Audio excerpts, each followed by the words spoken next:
Lakle lakle Inspector Tayai Tayai Tayai Ahan mamaktada Diamond Radio Channel ge Inspector Tayai tabiri basingbu James Saigujamna taram noksab golona nei koknona khurumjari ngasi supudona laksari Inspector Tayai chamgaga supna amasuba tangka wari asi aseng thokiba thodokdagi sagetchabani afaba sing loksindi Hattaba sing nakanda thambi ngarangi makha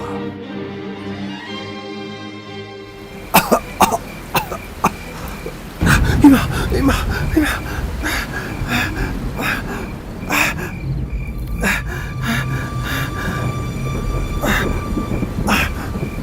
아무것도는 잡아보고 놈들의 아다 가리기 맹아는 말라이시오 그 타이르가 먹대 옌게 도미노 그이노 아데도 그 타이르시야 매담 니말레 컴 아무도 컴 장살 아무도 컴 매담 농디 아무시 농쇼 블라이리니 미마 누피 말리니 매담 통절 정절 컴 가리도 컴 너 고마워 매담 농도 를 쫄라닙니다 조천우 니 라오네 도미노 라오네 그나노 농디 그나노 매담 아이 메모 농디 개돌이 봐 농디 개돌이 요시다 아이 마시다 디레 나마디 칸타나 아이보 이제 망갈라마가 하나 보고는 미네 매담 그리 nang nahari ba missing dubo nang na makoy masak mo bro mera kami masak mo dun mo ina iba hana ba huna ba aduti makoy di karom chakra ba kangi makoy na ijat pangala ba matang ay bu po ba kauri met ba bodi kangi aduti ay mafam masih ang sikakta gian tarak aduti nang mafam masih makoy na siriya hinuhundo ko rongan ay tabra salita medam lo gari diyo ba ay gipido ba hoy medam lo kartu ko lo se gari da po kasi lo to birong si payo se hoy medam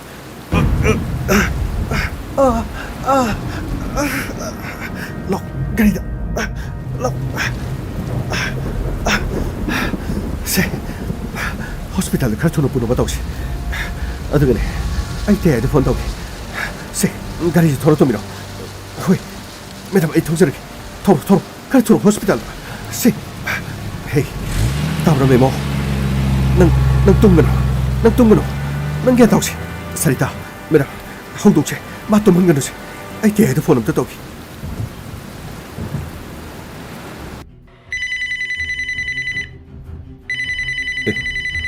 Tampa si yoro male. Tampa yoro bro. Te ay yogdri. Kaino. Kaidorgi. Nang pakali tu karigino. Te hospital long tu tunon. Lambida nupi mesama. Diri na mati kanta ko bamana. Rep chatabiraga. Han na ba khona na mazani.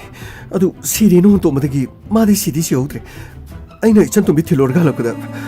Lambida makud harak kadagi. Mahakpu kalaga hospital puri bani. करीनो ने हाइसिबो गबाई sir गाड़ी थौदरो sir करीनो होजे पोक्राय दे गाड़ी थौगदम sir लंबी दे नुपीमा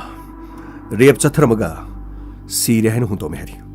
नकोई मेदम तो भान खोले हरी hospital पोखरे लो गाड़ी थौदरो अखोय तेम गौदरो Phagni sir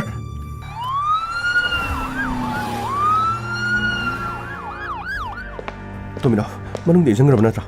मेदम मनुंग दे इंजंग्रे फरे हदति 아이나 대에서 법 비크라네 대하실란 어디가 뭐쿠기 뭉마능 됐어 매담 뭐쿠이도 hꯧ직 마임도 살라가 아이코이는 파르바나 파르이드랍니다 나이코 hꯧ직디 아이코이는 뭐쿠이 파르바다 오이러로이 타박시 방토크라바니는 마임도 뭐쿠이 레르모이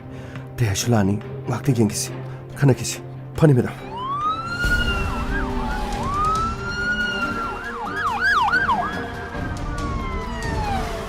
대 그슬라크레 ꯇꯝꯐꯥ ꯀꯔꯤꯅꯣ ꯀꯃꯥꯏ ꯇꯧꯔꯦ ꯇꯦ ꯃꯅꯨꯡꯗ ꯄꯨꯁꯤꯟꯈ꯭ꯔꯦ ꯑꯣꯀꯦ ꯑꯗꯨꯗꯤ ꯃꯈꯣꯏ ꯏꯃꯨꯡ ꯃꯅꯨꯡꯒꯤ ꯃꯤꯗꯤ ꯑꯩꯅ ꯃꯆꯤꯟ ꯍꯪꯕꯗ ꯃꯈꯣꯏꯒꯤ ꯃꯃꯥ ꯃꯄꯥꯒꯤ ꯑꯦꯗ꯭ꯔꯦꯁ ꯃꯥꯒꯤ ꯂꯝꯗꯣ ꯑꯩꯅ ꯍꯪꯍꯧꯔꯦ ꯑꯗꯨꯒ ꯏꯃꯨꯡ ꯃꯅꯨꯡꯗꯁꯨ ꯄꯥꯎ ꯄꯤꯈ꯭ꯔꯦ ꯃꯈꯣꯏꯗꯤ ꯇꯥꯕꯗ ꯄꯥꯎꯁꯤ ꯄꯨꯡꯉꯛ ꯉꯛꯈ꯭ꯔꯦ ꯅꯠꯇꯦ ꯊꯧꯗꯣꯛꯁꯤꯕꯨ ꯀꯔꯝ ꯀꯥꯟꯗ ꯊꯣꯛꯄ ꯑꯣꯏꯖꯥꯠꯅꯣ ꯑꯩꯅ ꯍꯪꯍꯧꯕꯗ ꯌꯥꯆꯪꯉꯛꯄ ꯑꯃꯝ ꯑꯉꯥꯟ ꯈꯔ ꯁꯤꯟꯅꯔꯛꯄꯗꯣ ꯑꯗꯨꯒꯤ ꯃꯇꯝꯗ ꯊꯣꯛꯄꯅꯤ ꯍꯥꯏ ꯃꯍꯥꯛꯁꯦ ꯀꯩꯊꯦꯜꯗ ꯆꯠꯂꯨꯕꯗꯒꯤ ꯊꯦꯡꯗꯣꯛꯈꯤꯕ ꯑꯗꯨꯒ ꯅꯣꯡ ꯇꯥꯔꯛꯄꯗꯒꯤ ꯒꯥꯔꯤꯁꯤꯡ ꯃꯔꯤ ꯌꯨꯝꯗ ꯍꯟꯅꯈꯤꯕꯗꯒꯤ ꯌꯨꯝꯗ ꯆꯠꯅꯅꯕ ꯒꯥꯔꯤ ꯑꯃꯠꯇ ꯂꯩꯇꯕꯗꯒꯤ ꯃꯍꯥꯛꯁꯨ ꯄꯔꯞ ꯃꯌꯨꯝꯗ ꯌꯧꯅꯅꯕ ꯆꯠꯄ ꯑꯣꯏꯔ ꯃꯥꯜꯂꯦ ꯂꯝꯕꯤꯗ ꯅꯣꯡ ꯆꯨꯁꯜꯂꯛꯄꯗꯒꯤ ꯃꯍꯥꯛ ꯇꯨꯡꯗ ꯃꯤ ꯈꯔ ꯂꯥꯛꯑꯦ ꯍꯥꯏꯗꯅ ꯑꯣꯟꯊꯣꯛꯅꯕꯗ ꯃꯤꯑꯣꯏꯁꯤꯡ ꯑꯗꯨꯅ ꯃꯍꯥꯛꯄꯨ ꯐꯥꯔꯒ ꯃꯐꯝ ꯑꯃꯗ ꯄꯨꯔꯒ ꯏꯖꯟ ꯃꯥꯡꯍꯟꯕ ꯑꯣꯏꯔ ꯃꯥꯜꯂꯦ ꯇꯝꯐꯥ ꯑꯗꯨꯗꯤ ꯃꯍꯥꯛꯅ ꯍꯥꯏꯕꯗ ꯃꯤꯁꯤꯡ ꯑꯗꯨ ꯀꯥꯟꯇ ꯑꯃꯗꯤ ꯙꯤꯔꯦꯟ ꯍꯥꯏꯕꯅꯤꯗꯦ ꯀꯥꯟꯇ ꯑꯃꯗꯤ ꯙꯤꯔꯦꯟ ꯑꯗꯨꯗꯤ ꯇꯁꯦꯡꯅ ꯃꯈꯣꯏꯅꯤ ꯍꯥꯏꯕꯁꯤ ꯃꯥꯅ ꯃꯇꯧ ꯀꯔꯝꯅ ꯈꯪꯕꯖꯥꯠꯅꯣ ꯃꯥꯅ ꯍꯥꯏꯕꯗꯗꯤ ꯃꯥꯕꯨ ꯃꯁꯛ ꯈꯪꯕꯗꯒꯤ ꯃꯤꯁꯤꯡ ꯑꯗꯨꯅ ꯃꯥꯕꯨ ꯍꯥꯠꯅꯕ ꯍꯣꯠꯅꯕꯅꯤ ꯃꯈꯣꯏꯅ ꯃꯥꯕꯨ ꯁꯤꯔꯦ ꯍꯥꯏꯅ ꯍꯨꯟꯗꯣꯛꯅꯕ ꯁꯣꯏꯗꯅ ꯑꯣꯏꯔꯝꯒꯅꯤ ꯑꯗꯨꯒ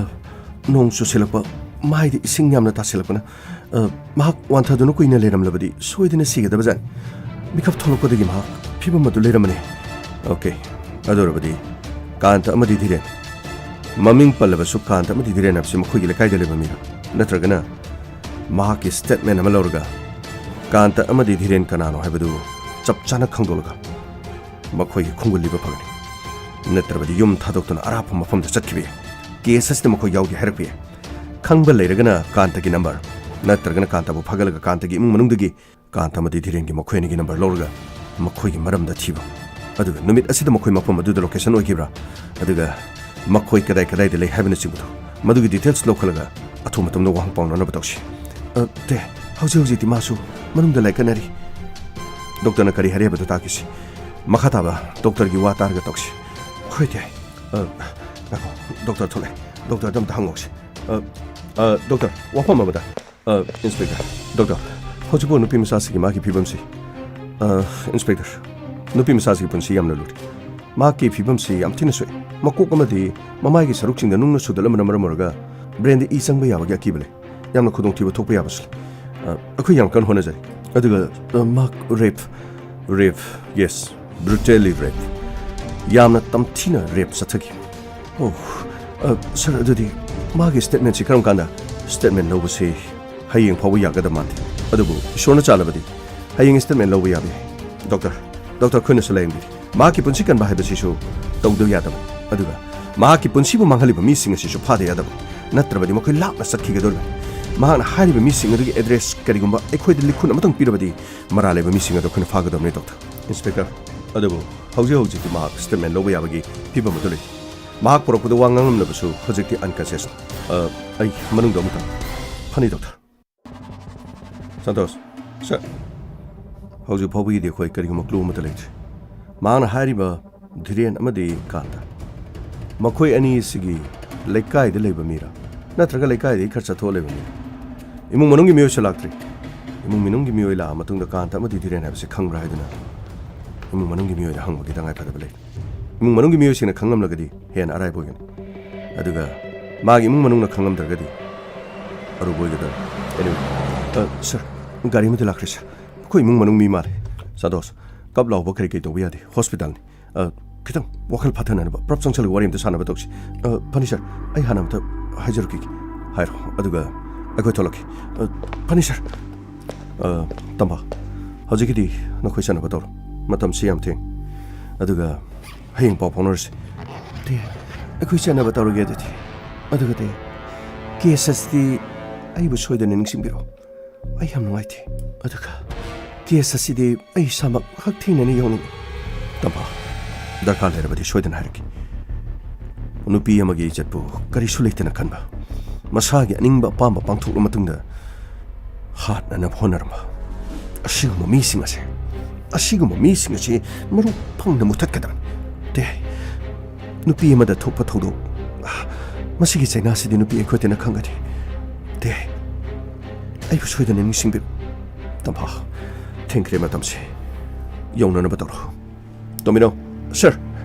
ꯅꯈꯣꯏ ꯆꯠꯅꯅꯕ ꯇꯧꯔꯣ ꯐꯅꯤ ꯁꯔ ꯑꯗꯨꯗꯤ ꯑꯩ ꯆꯠꯂꯨꯈꯤꯒꯦ ꯆꯠꯂꯣ ꯇꯝꯐꯥ ꯌꯧꯔꯒ ꯑꯃꯨꯛ ꯍꯥꯏꯔꯛꯑꯣ ꯐꯅꯤ 이몽 만ung시다 레 이몽 인스펙터 다리보 보시보 마도 그럼나 마시보 다다 아동이 자누피 lambidige yaanu mong sadana thinargim adubu ekhone mafam asla bodon le auji mahana miyo ani khapale madudi diren amati kanta tadana khangbibra diren haisi kanano kanta haisi kanano madudi ekhoi di maming di takiti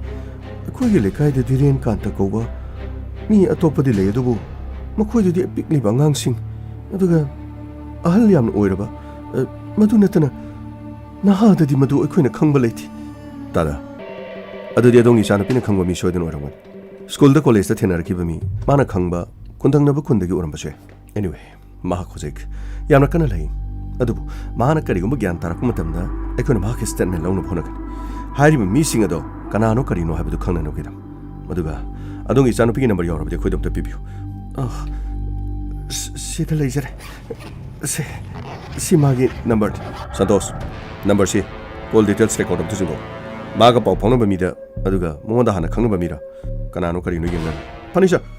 दादा अदोंगी चानु पिने नुमिदांदा थबक साथोकपा अदुगा हलकपदा थेंगबै मरमसिबु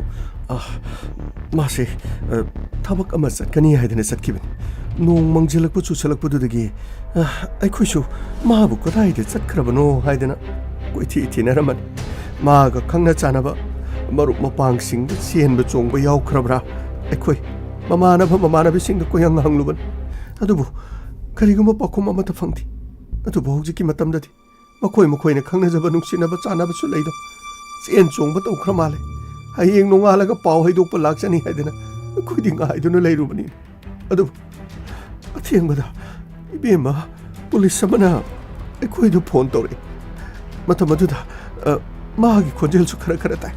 अदुबु मागी खोंजेल मखा ताना एखोइ वारी सानगे हाइबदा इबेमा police न मावा ngang यारो hospital you're हाइदना hospital जे हाइरकुदि कोइ मफम मसिदा लाकपनि नेबु दादा ताइबुंग पान मपुदा अखोइ खुरमिनर्स महक यामना थुना फगला पोरस हौजि ख्वाइदिगे लुरिबदि मखोइ अनि हाइबदि कान्ता अमदि धीरेन कनानो अदुगा पाबुंग खोइने खंगलबदि मुना निंसिंबियो मागी पुंसिदा सिंगनकिबा मागी पुंसिदा तेमसिंगनबा नत्रगा माकी ममानबबदि ममानबि मागा यामना लोइनबा लेरबदि मखोइगी नंबर पिबियो मखोइदसु वारी सानरगा अखोइना हंगी मदुदी धीरेन अमदि कान्ता हाइबसि ममानबा नत्र ममानबि सिंगना खंगबा यावब्रा मखोइगा वारी सानबदि यावबा मिरा हाइबदु कुमना हियंगना बोनकी फनिबो आई ममानबि अतोप ममानबि अमगी number ममिंगसिदा I पिजरकी Santosh लोक्सलो funny sir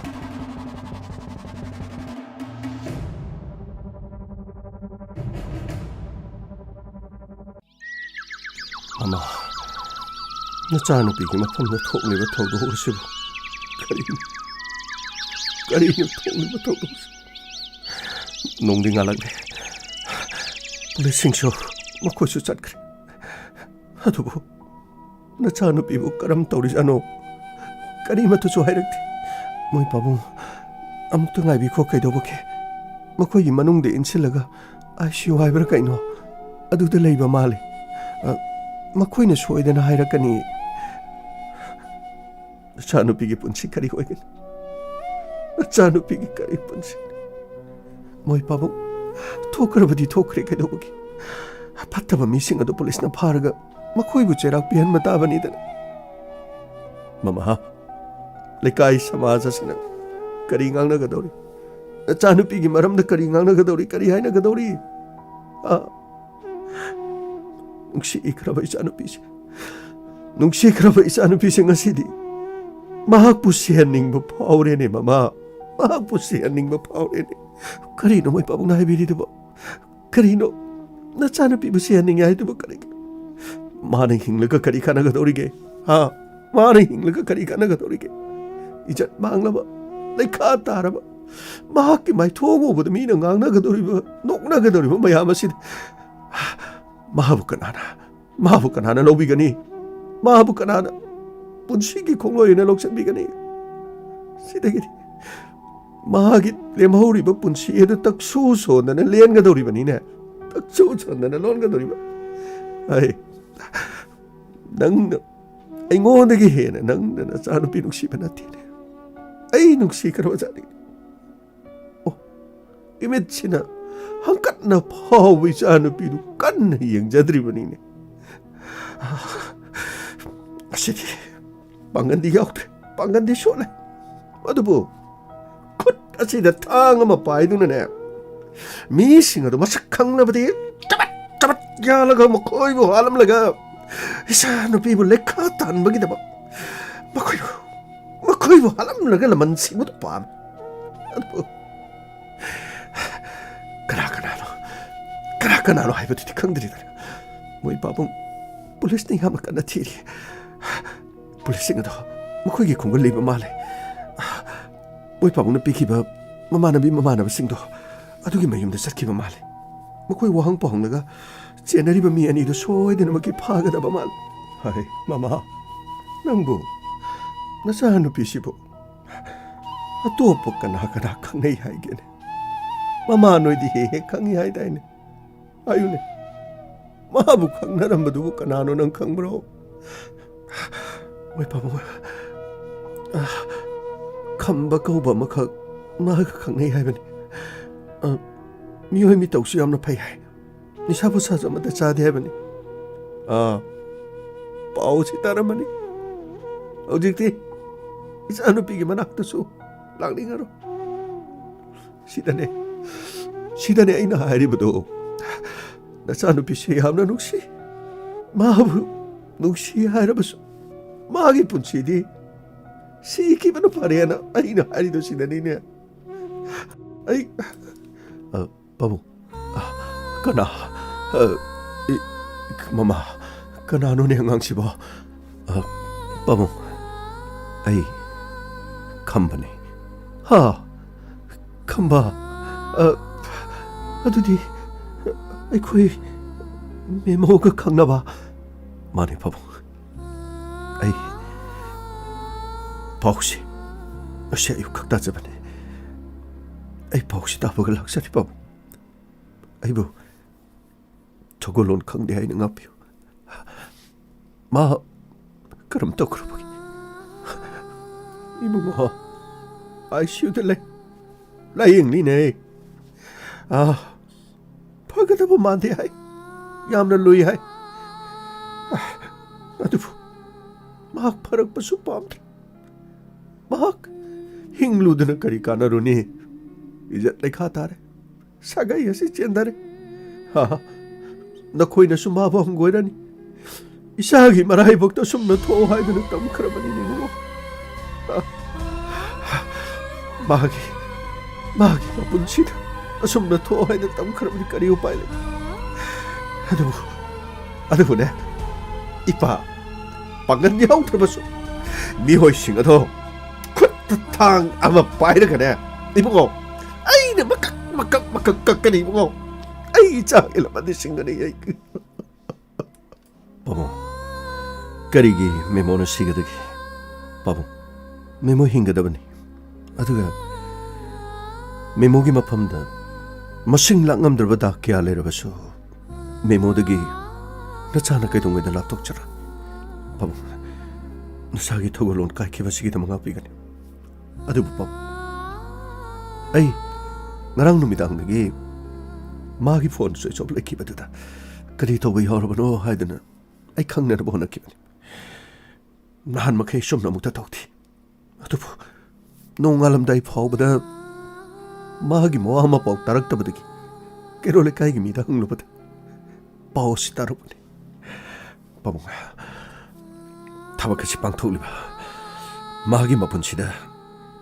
아시금러바 마라이바 지르바 토도 아시부터 올리바 미싱하다 바봉 그나그나노 바봉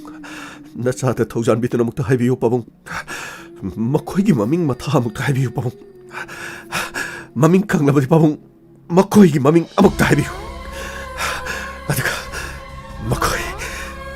마코이 말레모시데기 마루팡나 무탄 아나나버기다막 바봉 하이비요 마코이기 마밍 마타 강나버디 하이비요 메모기 분치다 지금 와바 토올리바 마코이 시가도 그나그나노 바봉 아묵다 하이비요 나차다 하이비요 나테 봉고 나테 폴리스나네 얌나 깐나 티리 폴리스나 얌나 깐나 파나 보나리 Sidane ibungo nang yausallonu nangi mangda chatkadaba nangi punsi yamna leirine nangi ima pabungna ne koigumba maraibak thiraba igi chanu pisigidaba nangna sumaina adu ada haidana puna chainaba khana chainaba thokpada nangi imung manungna nungairoi ko ibungo punsi haibase soikrabadi loirabani soidenaba honagadaba soidenaba nangi khongthangda chumna thangnaba hono police na ne mi sing adu phana na ba yamna kan honari nang ne sidaida yamna matha saru nang ne mafam masida lagdana ichagi awaba na bang malang pinsiru ipana nang bu yamna thagali bu mama ngangsi kitang themo aduga na thadu kinaba mata tawne mama na chabala na lobigan pabung amadi imagi mangda ngasi phawba amukta phawba lepchatri aduga aini ngasi mafam sida laktana aigi thongnaw thokcharaba nati pabungi amadi imagi thawai ujariba memo aduga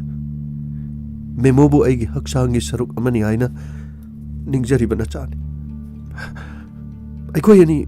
tungi manglan tungi asa kaya sagatuna lakpani magoi kanaguma matana thugaibe yaroi pabung chapu warobi kana pam maming matha khanglabadi makoi gi maming amadi lifam ta thaibiyo nate bungo nang na makoi gi manakta chalaga kari torugodori bano thang paiduna thang yalu gi hari bro maduna yaroi ne ni halu rabadi nang jail da legani jail da leirabadi nangi ima pabungna nang ne sahi tara kul jail da leiba matamna nangi ima pabungna khoi bu kari ni haigadorige chanu pibu he na tuga chagadori bani ne he na nangi ima pabungna ngangadori bani ne pabung madugi da mut kari shuwa beruna aigidi malai masida aigi ima pabung kana su leitre mari pabung aigi malai masida aigi ima aigi pabung leikidre ai ito mutta hingjabane aigi na haiba kana guma mutta leiti aigi sagai budile ai malai masida hingbagi asa leitraba aduga inningbagi sakti pangal yaudana ai yam tukthana sonthana leirakibane madu punamakto memona ingonda thongna piki punshigi mamal khanganki shuba nombatana punshi mayok yagadaba migi mafamda landaba chumna chatpa chumna ngangba chumna uba phattaba chinjak chadaba shura nomaga phanglakpa madugi paisa aduna hingba ngamnana aduga aremba ehenbaduna ingondagi hena maraibak thirba kanagumada mateng pangba masi punamakse punshide hingmagi mahawk punamak memona khangalamani pabu ai chap chaba khongpham amada lepa ngamdrabasu khongpham amada lepnanaba honariba ai adiguma mi hoidani pabu aigi damak kanana karisu hanna yeni aleti aina memogi damak lepada aina memogi damak pangthokningba pangthokpa matamda kanaguma matana ingonda karisu hairoi pabu haibiyu pabu soidana haibiyu makhoi edu kanana makhoi edagi maming matha soidana haibiyu karino ni bungo nangbu makhoi khanglaga kari togodoribage police na makhoi kanano haiba khangtri maming khaktani khanglim adubu makhoi gi lepham su khangtri chanu pinane mana gyan tarakpudo police na sungai makhoi na haibada dhiren amadi kanta haidana chanu pina palamme hairine kari dhiren amadi kanta atati pabung nacha charuki pabung ibungo amukta ngaikone he amukta ngaikone he makhoi gi lepham khanglabadi police ta mukta hainaba nangbo amukta ngaikone he haima satkhri chen grene mama karino ne torisibo moi pabung yamna mabuk chel senge haibani aduga paw sit abadadi ma yamna nungairam nachanu pinadi yamna phai mabuk chel sengi magi kanamata leijadre na ingoda wari di saki bele hey ꯀꯅꯥꯃꯇ ꯂꯩꯖꯗꯦ ꯃꯕꯨꯛ ꯐꯩ ꯍꯥꯏꯔꯒ ꯃꯍꯥꯛꯅ ꯆꯠꯈ꯭ꯔꯤꯕ ꯊꯕꯛꯁꯤꯕꯨ ꯐꯠꯇ ꯅꯨꯡꯗ ꯊꯣꯛꯂꯕꯗꯤ ꯀꯝꯗꯧꯒꯅꯤ ꯀꯔꯤꯅꯣ ꯍꯥꯏꯁꯤꯕꯣ ꯅꯨꯄꯤꯗꯨꯕꯨ ꯑꯩꯈꯣꯏꯅ ꯁꯤꯔꯦꯅ ꯍꯨꯟꯗꯣꯛꯑꯝꯕ ꯅꯠꯇ꯭ꯔꯣ ꯅꯠꯇꯦ ꯅꯪꯕꯨ ꯃꯃꯥꯏꯗ ꯅꯨꯡꯗ ꯁꯨꯖꯜꯂꯨ ꯍꯥꯏꯕꯗꯨꯕꯨ ꯀꯌꯥꯔꯛꯅꯣꯕ ꯅꯪꯅ ꯃꯃꯥꯏꯗ ꯁꯨꯔꯤꯗꯨꯕꯨ ꯑꯁ ꯏꯖꯥꯎ ꯑꯩꯁꯨ ꯃꯃꯥꯏꯗꯨꯗ ꯁꯨꯕ ꯌꯥꯕ ꯁꯨꯕꯅꯤ ꯀꯩꯅꯣ ꯃꯁꯤꯡ ꯑꯩ ꯀꯌꯥꯅꯣ ꯈꯪꯗꯦꯅ ꯃꯁꯤꯡ 7 9 10ꯃꯨꯛꯇꯤ ꯁꯨꯔꯝꯗꯧ ꯃꯥꯜꯂꯤ ꯑꯁ ꯑꯩꯅ ꯃꯈꯣꯡꯗꯨ ꯐꯥꯔꯒ ꯊꯝꯃꯦ ꯅꯪꯅ ꯅꯨꯡꯗꯨꯅ ꯀꯣꯛ ꯀꯣꯛ ꯀꯣꯛ ꯀꯣꯛ ꯁꯨꯕꯗꯨꯕꯨ ꯀꯔꯤꯅꯣꯕ ꯅꯪ ꯇꯧꯔꯤꯗꯨꯕꯨ ꯀꯔꯤ ꯁꯥꯔꯦ ꯍꯧꯖꯤꯛꯇꯤ ꯃꯥꯅ ꯑꯩꯈꯣꯏꯅꯤꯁꯨ ꯈꯪꯉꯤ ꯑꯗꯨꯒ ꯄꯨꯂꯤꯁꯇ ꯍꯧꯖꯤꯛꯇꯤ ꯑꯩꯈꯣꯏꯅꯤꯒꯤ ꯃꯤꯡ ꯂꯣꯏ ꯍꯥꯏꯔꯝꯃꯅꯤ ꯌꯨꯝꯗ ꯆꯪꯗꯦꯗꯅ ꯌꯨꯝꯗ ꯆꯪꯗ꯭ꯔꯦ ꯅꯪꯁꯨ ꯌꯨꯝꯗ ꯀꯔꯤ ꯍꯥꯏꯒꯦ ꯑꯁ ꯑꯩ ꯅꯪꯒ ꯊꯕꯛ ꯑꯃ ꯆꯠꯂꯦꯅ ꯍꯥꯏꯈ꯭ꯔꯕꯅꯤ ꯑꯁ ꯀꯔꯝꯍꯥꯏꯅ ꯇꯧꯅꯤ ꯀꯣꯛ ꯁꯤꯔꯝꯃꯗꯤ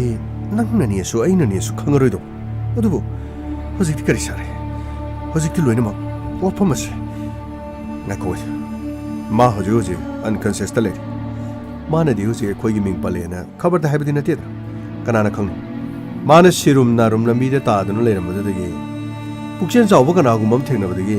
ꯍꯣꯁꯄꯤꯇꯥꯜꯗ ꯄꯨꯔꯛꯄ ꯑꯣꯏꯔꯝꯕꯁꯦ ꯍꯧꯖꯤꯛ ꯐꯥꯎꯕꯗꯤ ꯄꯨꯂꯤꯁꯇ ꯃꯥꯅ ꯑꯩꯈꯣꯏꯒꯤ ꯃꯤꯡ ꯄꯟꯗꯕ ꯃꯥꯜꯂꯤ ꯄꯜꯂꯕꯗꯤ ꯑꯩꯈꯣꯏ ꯂꯩꯕ ꯌꯥꯔꯣꯏ ꯉꯁꯥꯏꯅ ꯌꯨꯝꯗ ꯄꯨꯂꯤꯁ ꯂꯥꯛꯑꯅꯤ ꯑꯁ ꯉꯥꯏꯈꯣꯗ ꯅꯪ ꯑꯗꯨꯒꯤ ꯋꯥꯗꯨ ꯆꯪꯗꯦꯗ ꯍꯧꯖꯤꯛ ꯑꯣꯏꯔꯤꯕ ꯐꯤꯕꯝꯁꯤꯗꯗꯤ ꯁꯣꯏꯗꯅꯃꯛꯀꯤ ꯃꯥꯅ ꯑꯩꯈꯣꯏꯒꯤ ꯃꯤꯡ ꯄꯜꯂꯝꯃꯅꯤ ꯑꯗꯨꯒ ꯄꯨꯂꯤꯁꯅ ꯑꯩꯈꯣꯏꯕꯨ ꯐꯥꯒꯗꯕꯒꯤ ꯀꯣꯏꯁꯦꯟ ꯁꯦꯟꯅꯗꯨꯅ ꯂꯩꯔꯝꯃꯅꯤ ꯑꯁ ꯀꯃꯥꯏꯅ ꯇꯧꯅꯤ ꯅꯪꯅ ꯍꯧꯗꯣꯔꯛꯄ ꯊꯕꯛꯁꯤꯅꯕ ꯑꯇꯩ ꯁꯨꯛꯆꯥ ꯆꯥꯗꯦ ꯅꯪ ꯍꯧꯖꯤꯛꯀꯇ ꯅꯪꯁꯨ ꯊꯕꯛ ꯑꯗꯨꯗ ꯌꯥꯎꯊꯣꯛꯑꯒ ꯑꯩꯉꯣꯟꯗ ꯑꯃꯨꯛ ꯇꯥꯏꯅꯔꯒꯦ ꯍꯥꯏꯔꯣ ꯅꯪ ꯀꯔꯤ ꯍꯥꯏꯒꯦ ꯅꯪ ꯀꯔꯤ ꯍꯥꯏꯒꯦꯕ ꯅꯣꯡꯂꯩ ꯅꯨꯡꯁꯤꯠ ꯇꯧꯔꯛꯄ ꯍꯧꯔꯛꯄ ꯀꯥꯟꯗꯨꯗ ꯒꯥꯔꯤ ꯄꯨꯝꯅꯃꯛ ꯃꯥꯒꯤ ꯃꯌꯨꯝꯗ ꯆꯠꯅꯈꯤ ꯃꯇꯝ ꯑꯗꯨꯗ ꯂꯝꯕꯤꯗ ꯆꯪꯅꯅꯕ ꯑꯩꯈꯣꯏꯁꯨ ꯉꯥꯏꯗꯨꯅ ꯂꯩ ꯃꯇꯝ ꯑꯗꯨꯗ ꯃꯥꯁꯨ ꯉꯥꯏꯕ ꯅꯠꯇ꯭ꯔꯣ ꯑꯁ ꯒꯥꯔꯤꯁꯤꯡꯁꯦ ꯑꯃꯠꯇ ꯂꯩꯇꯦꯅꯦ ꯇꯧꯔꯤꯁꯦ ꯀꯃꯥꯏꯅ ꯇꯧꯗꯣꯏꯅꯣ ꯈꯪꯗꯦ ꯑꯁ ꯅꯣꯡꯁꯤꯁꯨ ꯈꯣꯡꯉꯦꯅꯦ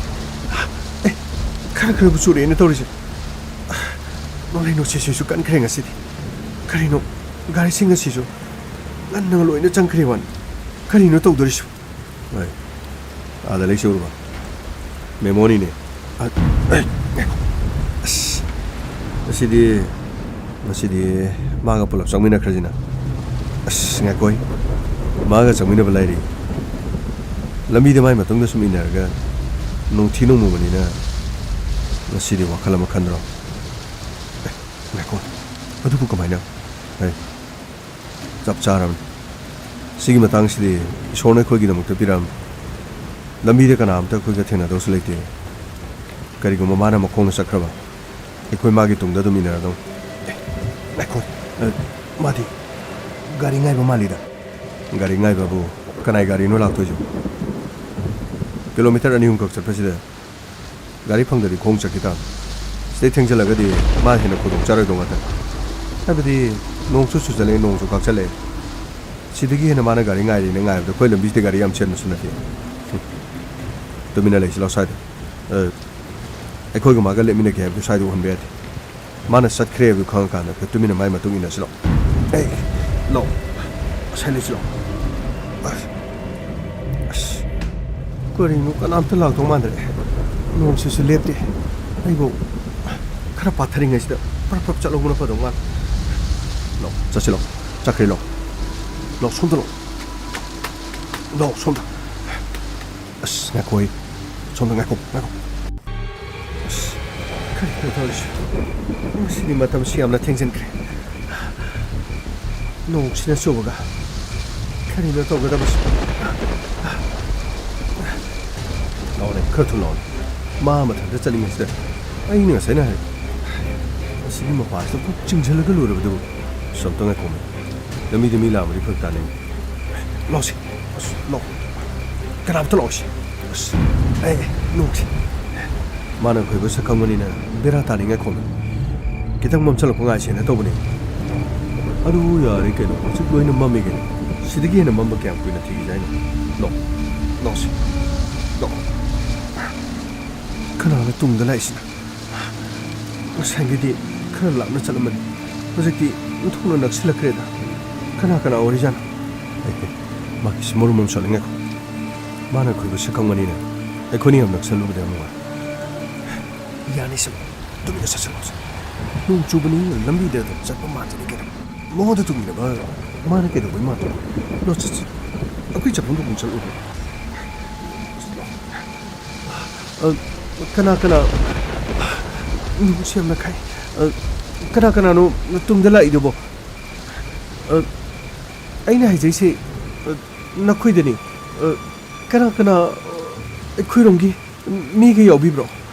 ꯅꯣꯡꯒ ꯆꯨꯕꯁꯤꯗ ꯅꯨꯡꯁꯤꯠꯁꯨ ꯌꯥꯝꯅ ꯀꯟꯅ ꯈꯥꯏ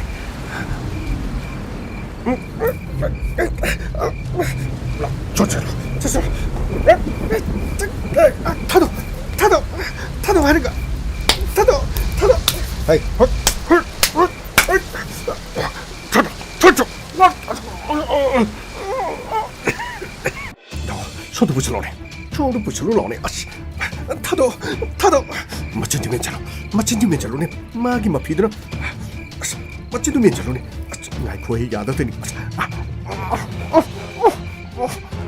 멋진 면자 쳐들어 죽여 쳐다 시기목 정말하지다 람비다 자루 웅시가 허리는 많은 라오브 공부도 따니 라오네 부처로 라오 촌다 카나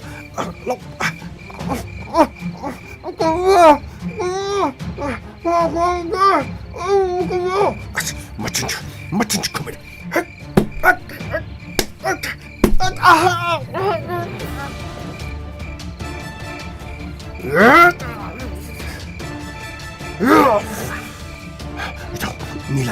밀라네 눈고 먹게 너무 튀우네 낭아도 낭내로네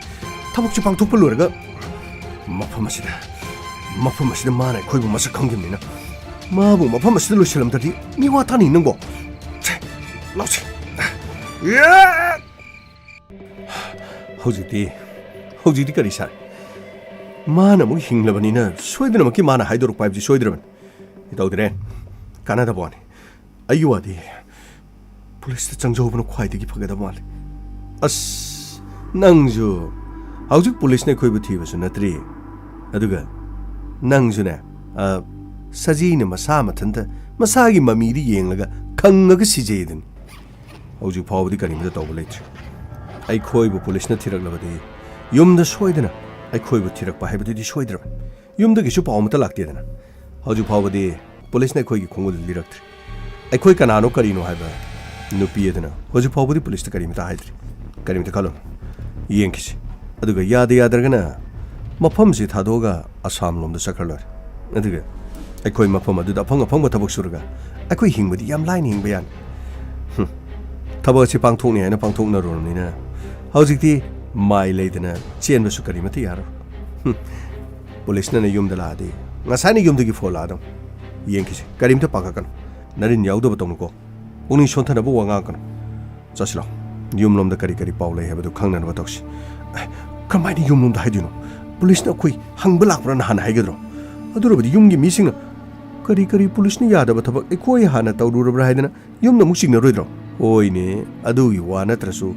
yumda chumna phone tawba matana police la amadi la ami harakani ne Hojik Pau Yumdagi, police la ilak in a quite directrice. A coy hunger the winner. Pongman get a law, just law.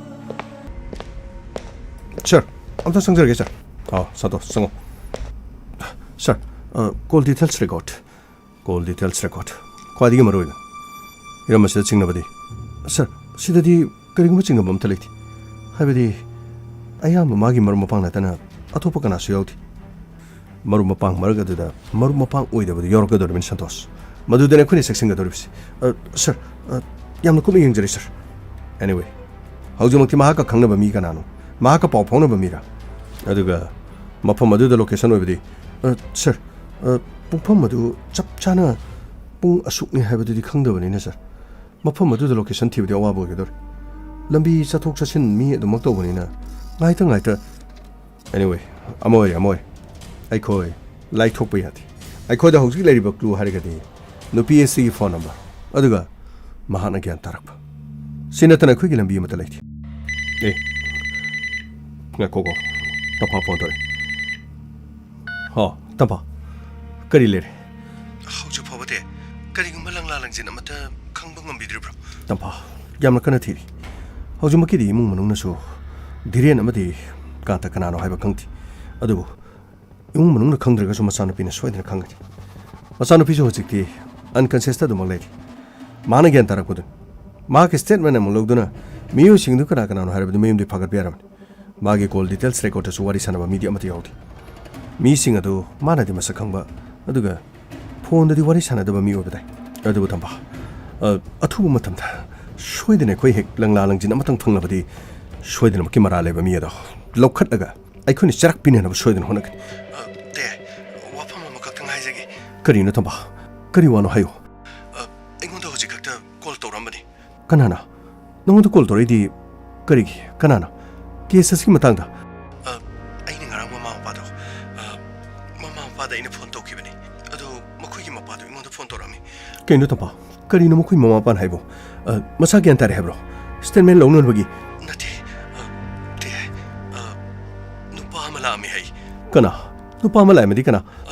ꯈꯝꯕ ꯀꯧꯏ ꯍꯥꯏ ꯃꯦꯃꯣꯒ ꯈꯪꯅꯖꯕꯅꯤ ꯍꯥꯏ ꯀꯥꯟꯇ ꯑꯃꯗꯤ ꯙꯤꯔꯦꯟ ꯍꯥꯏꯕꯗꯨ ꯃꯥꯗꯤ ꯈꯪꯕꯒꯤ ꯃꯑꯣꯡ ꯇꯧꯏ ꯃꯈꯣꯏ ꯀꯅꯥꯅꯣ ꯍꯥꯏꯗꯨꯅ ꯌꯥꯝ ꯀꯟꯅ ꯍꯪꯉꯝꯃꯤ ꯍꯥꯏ ꯑꯗꯨꯗꯒꯤ ꯃꯃꯤꯡ ꯈꯪꯈꯤꯕꯗꯒꯤ ꯍꯣꯁꯄꯤꯇꯥꯜ ꯑꯗꯨꯗꯒꯤ ꯀꯠꯇꯅ ꯆꯦꯟꯈꯤ ꯍꯥꯏ ꯍꯥꯏꯔꯤꯕ ꯃꯤꯑꯣꯏ ꯑꯗꯨꯅꯗꯤ ꯃꯈꯣꯏ ꯑꯅꯤꯕꯨ ꯈꯪꯕ ꯃꯥꯜꯂꯦꯗꯦ ꯑꯗꯨꯗꯤ ꯃꯈꯣꯏꯒꯤ ꯃꯃꯥ ꯃꯄꯥꯅ ꯑꯩꯈꯣꯏꯗ ꯄꯥꯎ ꯄꯤꯔꯛꯇꯦ ꯁꯨꯃꯥꯏꯅ ꯇꯧꯔꯣ ꯃꯤ ꯑꯗꯣ ꯈꯝꯕ ꯀꯧꯏ ꯍꯥꯏꯕ ꯅꯠꯇ꯭ꯔꯣ ꯑꯗꯨꯗꯤ ꯈꯝꯕꯒꯤ ꯅꯝꯕꯔ ꯃꯈꯣꯏ ꯈꯪꯕ꯭ꯔꯥ ꯈꯝꯕꯒꯤ ꯅꯝꯕꯔ ꯈꯪꯉꯒꯗꯤ ꯃꯥꯒꯤ ꯂꯣꯀꯦꯁꯟ ꯍꯧꯖꯤꯛ ꯍꯧꯖꯤꯛ ꯀꯗꯥꯏꯗ ꯂꯩ ꯍꯥꯏꯕꯗꯣ ꯃꯥꯅ ꯇꯁꯦꯡꯅ ꯃꯤꯑꯣꯏꯁꯤꯡ ꯑꯗꯨ ꯈꯪꯕ ꯑꯣꯏꯔꯕꯗꯤ ꯃꯥꯒ ꯈꯪꯅꯖꯔꯤꯕ ꯃꯦꯃꯣꯕꯨ ꯑꯗꯨꯒꯨꯝꯕ ꯈꯨꯗꯣꯡꯊꯤꯕ ꯇꯥꯍꯟꯕꯒꯤꯗꯃꯛ ꯂꯃꯟ ꯈꯨꯝꯒꯦ ꯍꯥꯏꯗꯨꯅ ꯁꯣꯏꯗꯅ ꯍꯥꯏꯔꯛꯄ ꯌꯥꯏ ꯃꯈꯣꯏꯗ ꯑꯥꯏꯟ ꯄꯥꯏꯒꯦ ꯍꯥꯏꯔꯛꯄ ꯌꯥꯏ ꯑꯗꯨ ꯑꯣꯏꯔꯕꯗꯤ ꯐꯠꯇꯅꯨꯡꯗ ꯊꯣꯛꯄꯁꯨ ꯌꯥꯏ ꯁꯣꯏꯗꯅ ꯃꯥꯕꯨ ꯃꯔꯥ ꯂꯩꯕ ꯃꯤꯁꯤꯡ ꯑꯗꯨ ꯃꯍꯥꯛꯅ ꯍꯥꯠꯂꯨꯗꯅ ꯁꯣꯏꯗꯅ ꯑꯋꯥꯐꯝꯗ ꯇꯥꯕ ꯇꯥꯔꯦ ꯑꯗꯨꯗꯤ ꯃꯇꯧ ꯀꯔꯝꯅ ꯃꯥꯒꯤ ꯂꯩꯐꯝ ꯈꯪꯒꯅꯤ ꯃꯥꯒꯤ ꯂꯩꯐꯝꯗꯤ ꯑꯩꯈꯣꯏꯅꯁꯨ ꯈꯪꯕ ꯉꯝꯃꯣꯏꯗꯧꯔꯤ ꯀꯔꯤꯅꯣ ꯍꯥꯏꯁꯤꯕꯣ ꯏꯃꯨꯡ ꯃꯅꯨꯡꯅ ꯃꯥꯕꯨ ꯃꯨꯟꯅ ꯈꯪꯗꯦ ꯍꯥꯏꯕ꯭ꯔꯣ ꯃꯥꯗꯤ ꯄꯥꯎ ꯇꯥꯕꯗꯒꯤ ꯉꯁꯤ ꯈꯛꯇ ꯂꯥꯛꯑꯃꯅꯤ ꯍꯥꯏ ꯑꯗꯨꯒ ꯃꯃꯥ ꯃꯄꯥꯗ ꯌꯥꯝꯅ ꯀꯟꯅ ꯍꯥꯏꯖꯔꯒ ꯀꯅꯥꯅꯣ ꯃꯤꯑꯣꯏ ꯑꯗꯨꯒꯤ ꯃꯃꯤꯡ ꯍꯥꯏꯌꯨ ꯍꯥꯏꯗꯨꯅ ꯃꯗꯨ ꯍꯥꯏꯔꯒ ꯃꯍꯥꯛ ꯈꯪꯈꯤꯕꯗꯒꯤ ꯆꯦꯟꯈꯤꯕꯅꯤ ꯍꯥꯏ ꯑꯗꯨꯗꯤ ꯀꯅꯥꯗꯤ ꯈꯪꯒꯅꯤ ꯃꯥꯒ ꯀꯅꯥꯒꯗꯤ ꯈꯪꯅꯒꯅꯤ ꯁꯥꯔ ꯑꯁꯤꯗꯤ ꯑꯝꯇ ꯌꯦꯡꯕꯤꯌꯨ ꯁꯥꯔ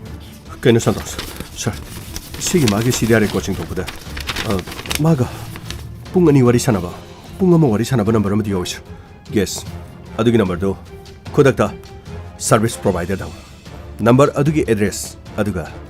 ꯇꯁꯦꯡꯅꯃꯛ ꯍꯧꯖꯤꯛ ꯃꯥꯒꯤ ꯂꯣꯀꯦꯁꯟ ꯑꯣꯏꯔꯤꯕ ꯖꯒꯥꯗꯨ ꯀꯗꯥꯏꯗꯅꯣ ꯍꯥꯏꯕꯗꯨ ꯌꯦꯡꯉꯨ ꯑꯊꯨꯕ ꯃꯇꯝꯗ ꯃꯍꯥꯛꯀ ꯅꯨꯡꯁꯤꯅꯕꯅꯤ ꯍꯥꯏꯕ ꯑꯣꯏꯔꯕꯗꯤ ꯄꯨꯡ ꯈ꯭ꯋꯥꯏꯗꯒꯤ ꯌꯥꯝꯅ ꯃꯤꯅꯤꯠ ꯌꯥꯝꯅ ꯋꯥꯔꯤ ꯁꯥꯟꯅꯔꯤꯕꯁꯤ ꯈꯝꯕ ꯍꯥꯏꯕꯗꯨ ꯁꯣꯏꯗꯅ ꯑꯣꯏꯒꯅꯤ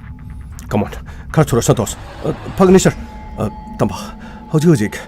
ꯃꯥꯒꯤ CDR ꯔꯦꯀꯣꯔꯗ ꯆꯤꯡꯊꯣꯛꯄꯒꯤ ꯔꯤꯄꯣꯔꯠꯇ ꯈ꯭ꯋꯥꯏꯗꯒꯤ ꯌꯥꯝꯅ ꯋꯥꯔꯤ ꯁꯥꯟꯅꯕ ꯃꯤꯅꯤꯠ ꯁꯥꯡꯅ ꯋꯥꯔꯤ ꯁꯥꯟꯅꯕ ꯅꯝꯕꯔ ꯑꯃ ꯌꯥꯎꯔꯤ ꯅꯝꯕꯔꯁꯤ ꯁꯣꯏꯗꯅꯃꯛꯀꯤ ꯈꯝꯕ ꯍꯥꯏꯕꯁꯤ ꯑꯣꯏꯔꯝꯒꯅꯤ ꯑꯗꯨ ꯑꯣꯏꯔꯕꯗꯤ ꯈꯝꯕ ꯀꯗꯥꯏꯗ ꯂꯩ ꯈꯝꯕꯒꯤ ꯂꯣꯀꯦꯁꯟ ꯌꯦꯡꯉꯒ ꯃꯥꯅ ꯆꯠꯂꯤꯕ ꯃꯐꯝ ꯑꯗꯨꯗ ꯑꯩꯈꯣꯏ ꯆꯠꯅꯅꯕ ꯍꯣꯠꯅꯕ ꯇꯥꯕꯅꯤ ꯈꯔ ꯊꯨꯖꯟꯕꯤꯔꯣ ꯄꯥꯎ ꯑꯁꯤꯗꯤ ꯌꯥꯝꯅ ꯀꯨꯏꯔꯕ ꯄꯥꯎꯅꯤ ꯑꯩꯉꯣꯟꯗ ꯀꯣꯜ ꯇꯧꯔꯛꯂꯤꯕꯁꯦ ꯊꯦꯡꯂꯕꯅꯤ ꯑꯩꯅ ꯑꯃꯨꯛ TAYAIꯗ ꯇꯧꯔꯤꯕꯁꯤꯒ ꯃꯥꯅ ꯌꯥꯝꯅ ꯆꯪꯁꯤꯟꯕ ꯍꯟꯈ꯭ꯔꯅꯤ ꯇꯝꯕ ꯑꯩꯈꯣꯏ ꯌꯥꯝ ꯊꯨꯅ ꯁꯔꯚꯤꯁ ꯄ꯭ꯔꯣꯚꯥꯏꯗꯔꯗꯒꯤ ꯅꯝꯕꯔ ꯂꯧꯔꯒ ꯑꯃꯗꯤ ꯂꯣꯀꯦꯁꯟ ꯂꯧꯔꯒ ꯑꯩꯈꯣꯏ ꯆꯠꯅꯕ ꯇꯧꯈꯤ ꯑꯩꯈꯣꯏ ꯒꯥꯔꯤ ꯊꯧꯕ ꯍꯧꯈꯤ ꯂꯝꯕꯤꯗ ꯂꯩꯔꯤꯉꯩ ꯃꯇꯝꯗ ꯑꯊꯨꯕ ꯃꯇꯝꯗ ꯃꯗꯨꯒꯤ ꯂꯣꯀꯦꯁꯟ ꯑꯃꯗꯤ ꯃꯍꯥꯛꯅ ꯂꯩꯔꯤꯕ ꯖꯒꯥꯗꯨ ꯈꯪꯅꯅꯕꯒꯤꯗꯃꯛ ꯑꯩ ꯀꯣꯟꯅ ꯅꯉꯣꯟꯗ ꯄꯥꯎ ꯐꯥꯎꯔꯛꯈꯤ ꯐꯅꯤꯗꯦ ꯊꯝꯃꯒꯦꯀꯣ ꯑꯗꯨꯗꯤ ꯐꯅꯤꯗꯦ ꯒꯥꯃꯩ ꯁꯥꯔ ꯑꯩꯈꯣꯏꯒꯤ ꯇꯤꯝ ꯀꯧꯊꯣꯔꯛꯑꯣ ꯒꯥꯔꯤ ꯊꯧꯅꯕ ꯇꯧ ꯐꯅꯤ ꯁꯥꯔ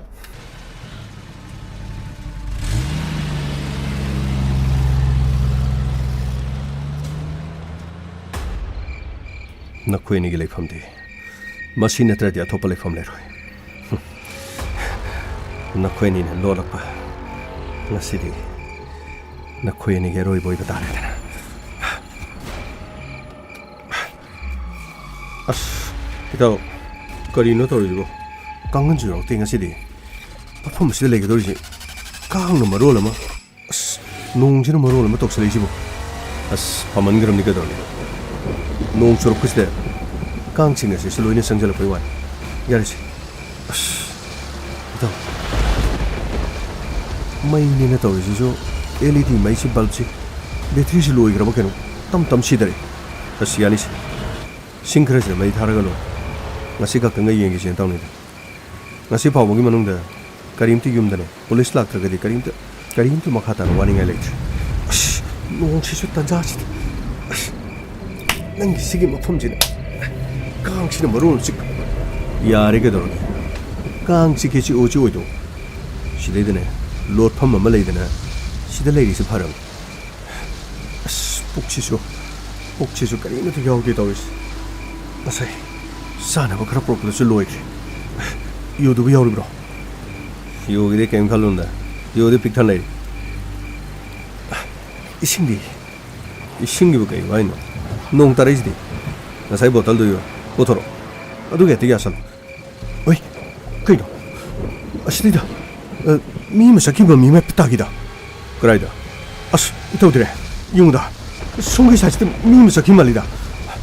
그다이디 미노데 낭주 와칸디 에스 야이 아스 이토 아이고 미마 차오나 따기다 낭보 아스 문남티 용다 아스 낭나 그다이디 우리노미 농 추드나 마스데 레이링에시데부 까나미 락토노바 아스 농마미 팍푸드다 미마 탁레포 오기브네미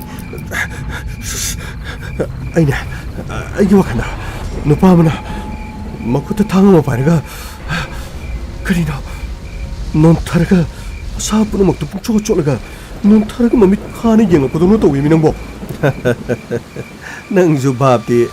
야빈 아다모 노모미 팍푸디 용사 산타목디 우디에니 호이니 까다이디 우도이노미 시대이데 코이니 레임 혼자 크라이 락도이노 시대디 까나무타 라오 까나데스 이닥도 크라이로 탁찰라가 뿡웨 좀지시 아이행 파우기 만는데 염도 까림 떠드리네 까나무타 까림 떠러시 두두두 암초 그래 암초 크라 낙차리 하다목디 크라 낙차리 그 이노네 하시고 크라 낙차리 하시고 마네 바이나 하비도 두두두 실레페 까나 아이 나 코이브 란비브 라파네 그래 이 코이브 란비브 라파 낭 오이나 마파무시되게 낭 오이나 마파무시되게 에이 떨어거노 아니마다 야타 노래나 같이 쓰레 그럼 나 코이나 그리기다 나 코이나 그리기다 막 에이기 메모다 어머 피디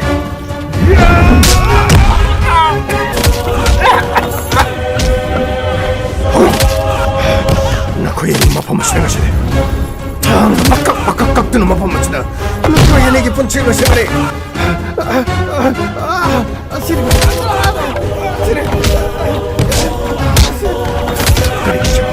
가리기시마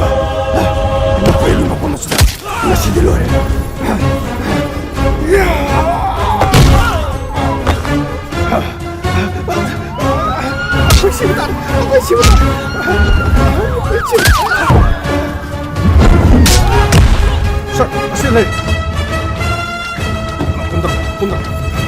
하이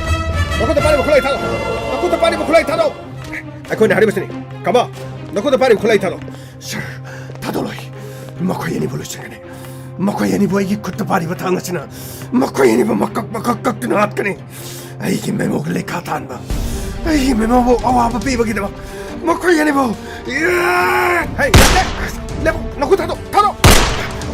장전 가만히 장전 파니션 장전 속 빼고 살 먹고도 빨리셔 빨리 아니 저 번자로 그래 나 거기 그라이 됐으니 나 거기 그라이 됐으니 사회 라프야로 버리 나 트레데 아고 싫은 거리 됐어 사회 라프야로 버리 에스 아고 라프야로 버리 나 거기 호텔에 나 또 그리 칸브로 살 거기 보자 카리노 하비리 좀 보자 나 거기 hauju phawdi memogi punsi kari oiri kan haiba khangtri adu phawdi na khoi mafam asida leiba tar kari no sir haibiri sibo kari no sir hari basi manipuri lon imalo aduga kari gumma memo na pharak labadi phai memo na kari gumma phalak trabadi na khoi ani matam punamakki oina Sanale Pak asidagi mangkre sir akhoi iran ya jari sir thabak to khoi na chata jagi ni sir akhoi iran ya jari akhoi karib to lot pe leje dre sir akhoi loi na hajari sir hayo dire nang so hayo sir akhoi mafam asida khoi sum leijara mani sir hayeng de khoi changjara ge na akhoi tokjara mani da masigi khamba se laksalaga mafam sida khoi bu khoi ti thiraga laksalak de khana chena bu thok kim ni sir akhoi ti changjage na tokjari mani sir na khoi na changjage haina torabasu चंगी चंजर किदे अखोसी नखोई खोल लिबदा अवाबो अदो नखोई के खोल दी Irai line खंबना लीले अदुगा खंबगी खोल नमो अखोई नमो अदुगा हौजिकती खंबसु नखोई दे थांगनि यानगनि हाइदना हाइगत किबो मखुत दे खोइना नमैना काबलबदगी मखुत नमैना पाल खंबगी खुतसु सोले अदुना गमै Sir, come to the hospital. Honey, sir. Adiga. I quite him a take. Sir. Nakoi Kara. Makoi Makomasida. Pagnisha. Sir Paul, don't pibiro. A quite Yanni another. The Mitkiani Leo Laser. Yanni. Mapa Masidum. Tang of Paraga, Kajik Lela. Makoina talk you, but Tabak Singo. Hanga go Hong Kong, I guess. No mean any who needed them. So I didn't lean behind it. Para preparation ngada banati makhoi bu ot negida matung manaw asigum thabak asi tawbo phatte khangnana aduga kariguma laibak thiduna memona taibang thadok tuna chatkre haiba taragadi mafam asida hingna aduma mai thagadani thagni sir karigna habi jirbo sir koi isani ira najar ka chu sir ai tumleo nakhoina da jajara baso imung amagi maisa Masa no pina summa thodo ama thokuma thamda mama mapa na kari wegini khambra nakhoi gi natu na sa nakhoi gi imung manong nakhoi gi sagai da summa thodo chi tholobade nakhoi kari khangani ha nakhoi kari khanga dege sir koi matung da amana asiguma thamchi tokjar koi amana tokjar temle matung da amana tokjar nakhoi mapam asda koi na phare hebsi kana aguma matan khanga da blaiti aduga Nakoi boy Queen a tiribani haidana, Aduma Kain. Aduga, Nakoi Mafam Mastigi Mangaga. Atopale back to Satkre Hairegalori. Halaga Komagi Maninda, Punkragalori. Nakoina. Nupa Punama Puchiantanba. Aduga, Nai Hakakina Sai Ojabatina Bonabada. Nupi Amagi is at Pokari Sulitina Kanba. Nakoi. Achobu Parama. Handaki Matangas the Sweden at American. Gamai, official of Toshi. Sir, Adiga, hospital de Kambabu Purga, Atumatamda. Pagnisher, Aduga, Memogi Pibum seeing such. Pagnisher, Handaki Matang, I quite Sarzikrino. I quite a palm, but don't talk silly, sir. Hataki Matang, this sir. I don't try the Dumlution Crescent, sir. Pumjalaga may Tadoga Dumloik, the Canaso Crisu come with Gamai. I know how to talk. Funny sir, Yaragadi sir, Mahosagi, Gari, Tomalaga, Selaga Capado, I don't know Pagado Mali sir. Capadi sir, I don't make caps again sir. Gamay, Garitoro. Funny sir. Luckily, Inspector, TAYAI. Luckily.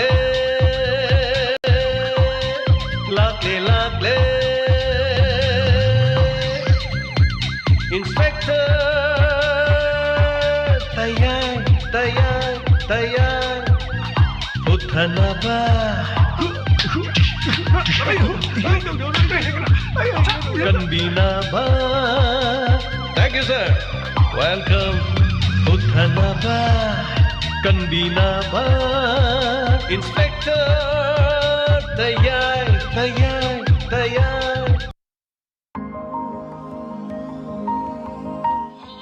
Tagachari Hanana.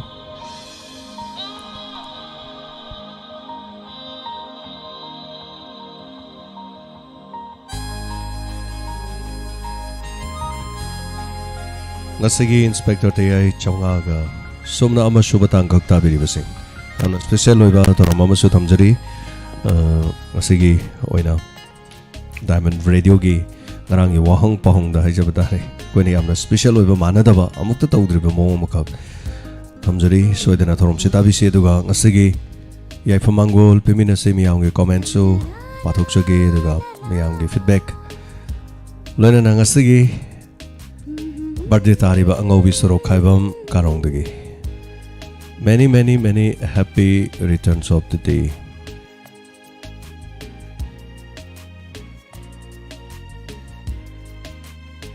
Adongi pong no mira sige damag yaifam mangol pijari nungai yaifaba na de yektaba punsin nung sang ba oibiu aduga madam angobi sorok khaibam spelling the sorok ki man ire so sorok khaibam haigidan thagachari hanana dongi pongno met asigi da ma kaduga madam diamond radio da haitare donor ma oibi bedana tana awa anada mateng pangbi ba diamond bu yamna support to bi ba haija batare ni yamna diamond bu support to duna dum lak ba dugumba miyoi amane haijage karong mai kai rom dagi so thank you so much taibong mapuna dombu na de yek taba punsin nung sang ba pibi bo isunu haini sorry mapon da nizari asiguma mapong numit asi masing lakam dana lak po oirasunu haina isorgi mapam da nizari thank you ngasi koina madam gi lauthok jaba phangjaba asigi damak aduga hana yaifa badu pijari madam angoi sorok khaibam ngasigi call tawraga haijaba tare akhoi thorom sida akhoi pangthok jaba na chadaba ngasigi YouTube live streaming do oina dam khudong saba se pijage ngasigi oina isai makhok akhoi no khongjagani aduga isai sigi sakliba adugi maming akhoi hangjage aduga madu chomna pakhumba madi special ngasigi inspector TAYAI gi 500 subada sibogi manungda yamna chawna dai ta makhak laukiba saisak pa ai tare saisak pa mani na da maina haijage so thank you so much the tension jage so hana thagachari the thamaga ai makhata basi laksege ranjita kaisan thagachari ngasigi inspector TAYAI episode yano fazai madam tampa amadi gangmai haninga leitena thagachari takpiri ranjita kaisan thagachari ligla happy birthday madam angobi na takpiri thagachari angomilan thagachari nungai ki TAYAI takpirak pa thank you so much angomilan koina hona jaba khra haitare aseng ba true story the best toroga puthok jabada haitare adu masi shu aseng ba thodok amadagi khara thaidok pani adugo thagachari hana adu mayam ponomang na memo se sihanganu na mayam ponomang na loina hai haitare wari lirak ba kana mayam gi emotion ji hen mangidna nahan ma pas gi bedo yam nungai te mayam na farazu patrazu mapa do khat khibagi haitare nungai tabasi mayam gi reaction na khodi yam lai aduga memo se sihan sira sihaloi sira na haitaradi mai hamna kari haibini sihan kibadi mana kana na so pamoi haitare but so thagachari swai sida dum tension jage wafam chebem chalai ma ten thagachari ngasigi aninga later nungai takpirakpa tokom baton wari fazai poning loksing yam lojai na takpirakpa thagachari marakta hospital da khambala kibagi matang haitare emotion henmandana koisu ai sa so haitare kokchi haitare dai matang du pi se orororor ta kiba khanghaudana haitare wari du da khambagi magi jaga gi saruk tu haitare so adom de kari phawi ki karim to topi khidabra robert yumnam thagachari sanathoi laimayum thagachari sanathoi pusparani akhoi ki staff samaram dagini adom na hungbiri do haitare ko samaram dagini so bogen singh thagachari TAYAI gi makhuta tare na tapir yes raju senjam masi yam nungai but makoi na tawkiba atopa amadugi su yauna makha sathani yes so thagachari wari makhala khara dum leiri tamina kisi thokjam angela mi fattaba singdi bacha poktingai maru phang na muthatse yes tamfa thagachari inspector dai wari sugi matik fajai ani aletina thagachari tapire abema thagachari Sir James chap manei abema aigi ma pok ke sho tang bu oide chap manei karim ta kana da gi karim de hen balait koina miyam gi thabak tok jeru gi miyam gi oina o bagi wani yes aigi wakhalon duga aina tok thoruk pa aigi mo hai tare du gi type ama tongana leje bagi wani abema karim ta oide chap manei mi oi ba marak ta mi oina pok chobani hai tare so thaga chari todo kangjam ebeman devi Ibem chaning taujam sarwari am nungai tayai ngasigi dandi matik chai natapire yes kari tawdoi no fazal la thamgre tayai na mukta tawdaba monga ma hai tare sundarani sagol sem thagchari priyojit oinam thank you so much priyojit adong we flag me am hai tare du ibai athokpam sar ngasigi tangka kyam na nungai jai natapire thagchari aduga madam angowi gi birthday gi dabak yai famangol pibiri Robert thagchari Nawa kay Sam Sarwari am nungai natakpiri. Napiba kay sulay tinakan kiba makoy si hat aba supela roy. Natakpirak pa. So, kita sarang team. Sa James nga si wari haningalay na fazay mitigipita kiba kangawdi. Napiba kay sulay tinakan madirin kanta farga. Pudek piyu thamoy si pele natakpiri. Tagachari. Kois nam Amravati kambagi wakolong. Yes, kambana hai tare magi roles. Kambana khangai du kamai khangai no hai bo wari madi lot laga leiri hai tare. So hayenge tangkak ta dum khamina si aduga anawa tangkak amaga loina na hayenge tangkak ta soidana tamina si anawa thoki ba seng ba thok dok amagi wari loina na tamina si aduga Toybi Wang Kim happy birthday tapire wari si fazai server thagachari na tapire thank you so much Sanabam Sangita Soinairi Haidino Wakal Hantana Kanbigano a visit Paunam Natapiri Masafana Wakal Nuaina lady a visit King as Tagat Kiba video Adugidamak Haitare so Facebook da mi untokna yamna yang bikre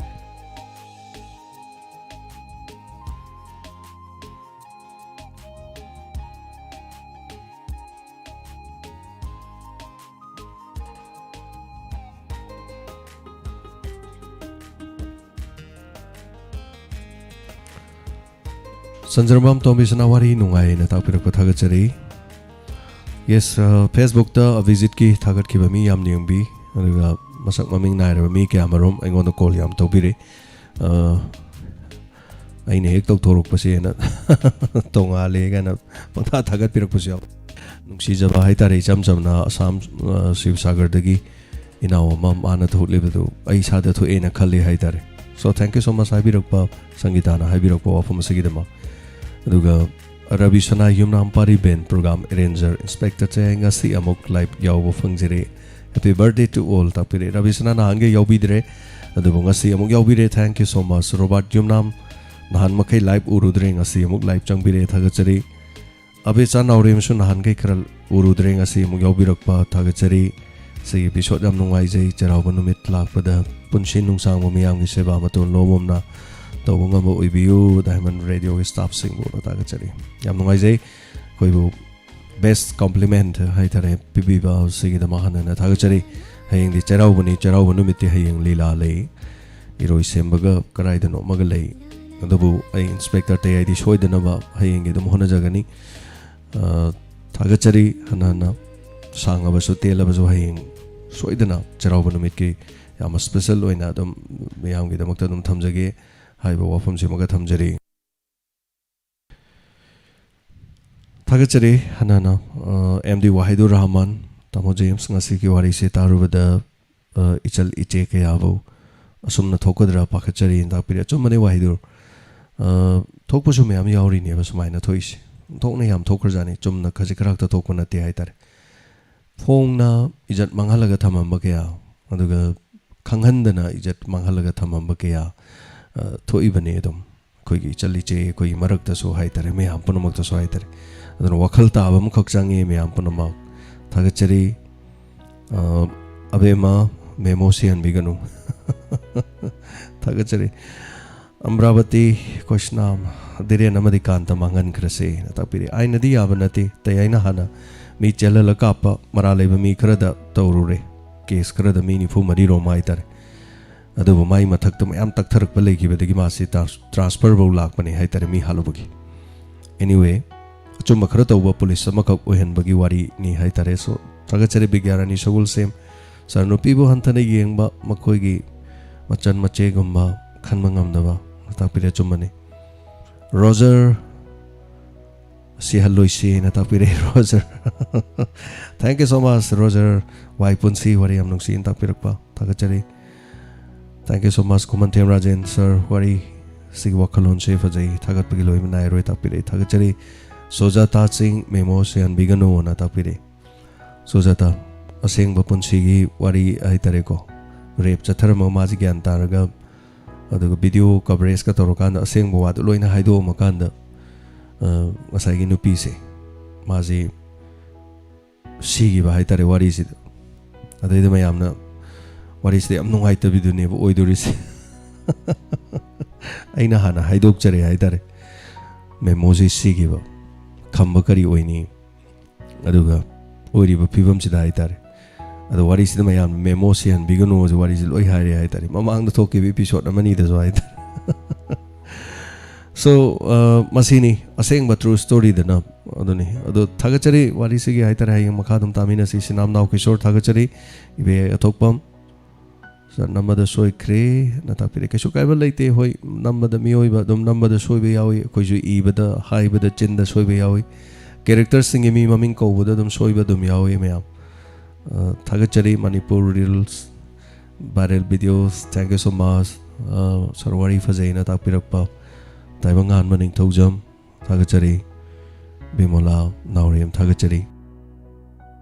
ꯈꯝꯕ ꯊꯣꯛꯂꯛꯄꯒꯤ ꯃꯇꯥꯡꯗꯣ ꯃꯌꯥꯝꯗꯤ ꯈꯪꯗꯦ ꯍꯥꯏꯇꯥꯔꯦ ꯑꯩꯒꯤꯗꯤ ꯌꯥꯝ ꯀꯞꯃꯟꯗꯅ ꯀꯣꯛꯀ ꯂꯣꯏꯅ ꯆꯤꯛꯈ꯭ꯔꯦ ꯍꯥꯏꯇꯥꯔꯦ ꯈꯝꯕꯗꯣ ꯄꯨꯔꯥ ꯈꯝꯕ ꯑꯣꯏꯅ ꯃꯥꯒ ꯅꯨꯡꯁꯤꯅꯖꯕ ꯅꯨꯄꯥ ꯑꯃ ꯑꯗꯨꯒ ꯅꯨꯡꯁꯤꯅꯖꯕꯤ ꯅꯨꯄꯤꯗꯨ ꯃꯤ ꯑꯅꯤ ꯆꯪꯗꯅ ꯏꯖꯠ ꯃꯥꯡꯍꯜꯂꯝꯕ ꯄꯥꯎꯗꯨ ꯈꯪꯉꯀꯥꯟꯗ ꯍꯣꯁꯄꯤꯇꯥꯜꯗ ꯃꯃꯥ ꯃꯄꯥꯒꯤ ꯃꯃꯥꯡꯗ ꯂꯦꯞꯄꯗꯣ ꯉꯥꯏꯍꯥꯛꯇꯪꯗꯨꯗ ꯑꯩꯅꯦꯅ ꯑꯗꯨꯝ ꯈꯟꯈ꯭ꯔꯦ ꯍꯥꯏꯇꯥꯔꯦ ꯑꯩꯈꯣꯏꯅ ꯀꯦꯔꯦꯛꯇꯔꯁꯦ ꯁꯥꯒꯠꯄ ꯀꯥꯟda ꯑꯗꯨ ꯅꯠꯇ꯭ꯔꯗꯤ ꯌꯧꯕ ꯉꯝꯗꯦ ꯍꯥꯏꯇꯥꯔꯦ ꯑꯗꯣ ꯋꯥꯈꯜꯗꯨꯗ ꯃꯤꯠꯇꯒꯤ ꯄꯤꯁꯦ ꯑꯗꯨꯝ ꯑꯗꯨꯝ ꯇꯥꯔꯛꯈ꯭ꯔꯦ ꯍꯥꯏꯇꯥꯔꯦ ꯊꯦꯡꯛ ꯌꯨ ꯁꯣ ꯃꯆ ꯔꯣꯕꯔꯠ ꯀꯩꯁꯨ ꯂꯩꯇꯦ ꯆꯞ ꯃꯥꯟꯅꯩ ꯊꯥꯒꯠꯆꯔꯤ ꯑꯅꯥꯅ ꯑꯗꯨꯒ ꯊꯦꯡꯛ ꯌꯨ ꯁꯣ ꯃꯆ ꯌꯦꯁ ꯗꯥꯏꯂꯣꯛꯅꯤꯅ ꯑꯗꯨꯝ ꯑꯣꯏꯅꯅꯕ ꯑꯗꯨꯝ ꯍꯣꯠꯅꯔꯛꯄꯅꯦ ꯑꯣꯀ꯭ꯔꯝ ꯇꯣꯝꯕꯤ ꯊꯥꯒꯠꯆꯔꯤ ꯅꯨꯄꯤꯒꯤ ꯄꯨꯟꯁꯤ ꯑꯀꯥꯏꯕ ꯂꯤꯛꯂꯤꯒꯤ ꯃꯅꯥꯏ ꯍꯥꯏꯕꯗꯨꯅꯤ ꯁꯥꯔ ꯆꯦꯛꯁꯤꯟ ꯃꯔꯨꯅꯤ ꯁꯥꯔ ꯄꯦꯟꯈꯤꯗꯦ ꯋꯥꯔꯤꯅ ꯇꯥꯛꯄꯤꯔꯛꯄ ꯊꯥꯒꯠꯆꯔꯤ ꯄ꯭ꯔꯦꯃꯤꯂꯥ ꯆꯅꯨ Khomdram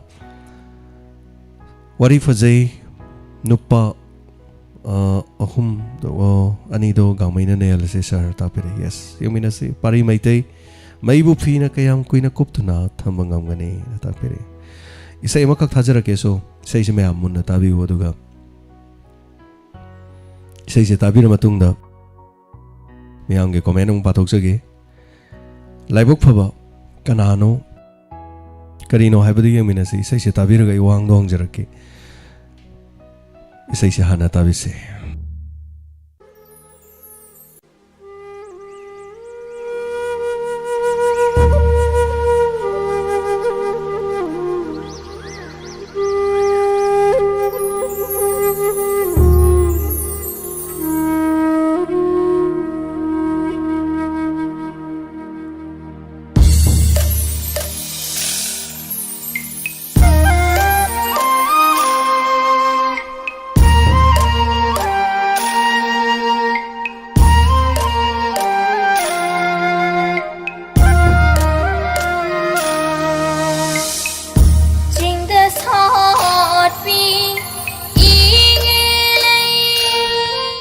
Say sagli bisi kanano haibiraksi. First ihan hanba fingerprint. Khwaidi ihan maduda. Kudol pizagi.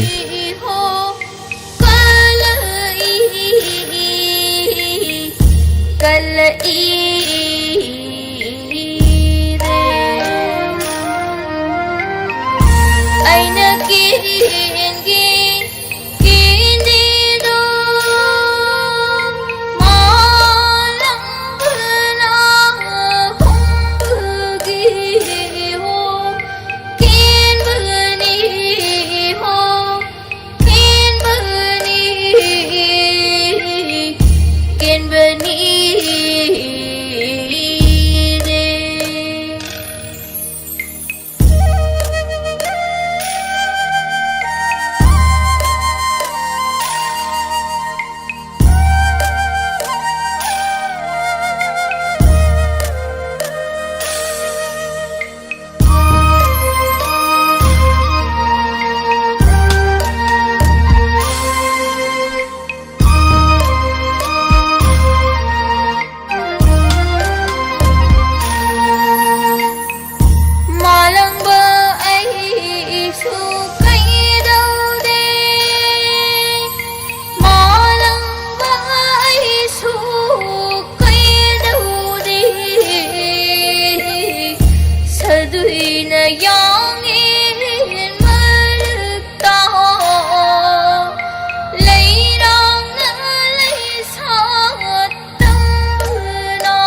Hanana thagachari tokpam aton ai hana kumbirak pura male asigi se hana kumbirak pase Gagan Priya na hairak pase tokpam aton ai hana kumbire tokpam aton thank you so much aduga Gagan Priya ni sakli base aikoigi inspector TAYAI gi manung de yauba saisakpi hairagadi Gagan Priya Nirmala Thangjam aduga Mandakini Takhelambam haijabtare haribasi ai samaka aikoi kharasini inspector TAYAI gi manung de sei manung da folk song sei Gagan Priya ni sakpi sei thagachari habirakpasigi damak aduga Gagan Priya nadi sakpa aduga loktak ta sakkiba angang haijabtare loktak ta sakkiba angang adugi asengwa maming kari kauboge loktak ta inspector TAYAI tampa puna sakpada sakkiba angang adugi character maming kari kauboge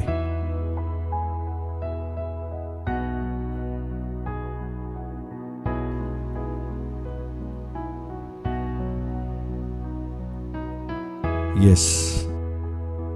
Govin Kumana Sanatoy na haire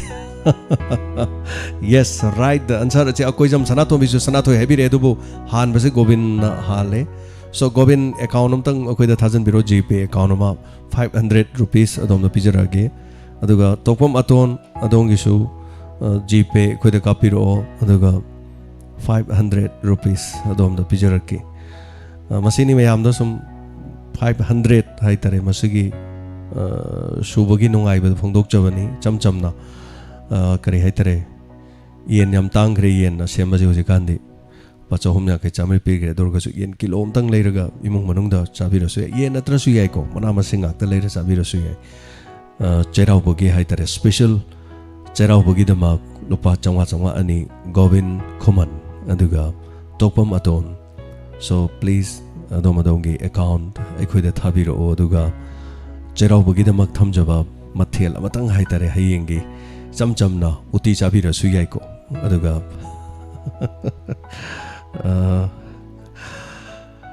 soidanamaki account bibiro aduga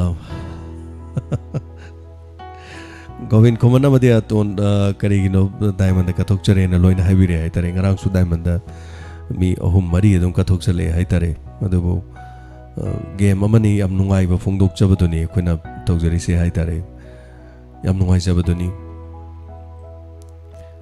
thagachari hana miyam punamak inspector TAYAI tabiro matung de khoina thamjaba wahang aduga pakhum special khoina kahori jina hayeng haibadi hojik oire ngasi se adum happy new year cherauba ni haitare ani shuba cherauba gauragi cherauba maitei gi cherauba leibada haitare aduga cherauba gi yaifa mangol punamak to pijari so inspector TAYAI gi ngarang sakibi se amaga mughana khudol tamjari tabiriba mayam punamak ta kathok chari bi sing chingshin bire asumna se hobi sei ai samake mayak tamadi khonjel da tune da Vinod Kumar Sharma thawai habli bi sei khudol tamjari mayam punamak tamina sei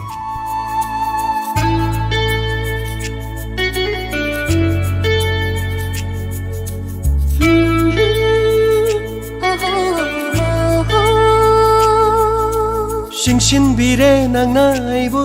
nangi nanakta Punsin bire nangi nungsi kisina Shingshin bire nang naibu nangi nanakta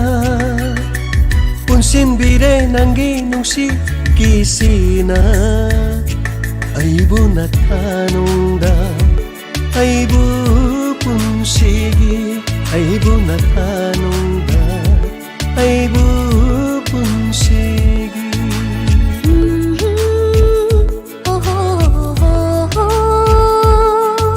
Shingshin bire nang naibu nangi nanakta Punsin bire nangi nungsi kisina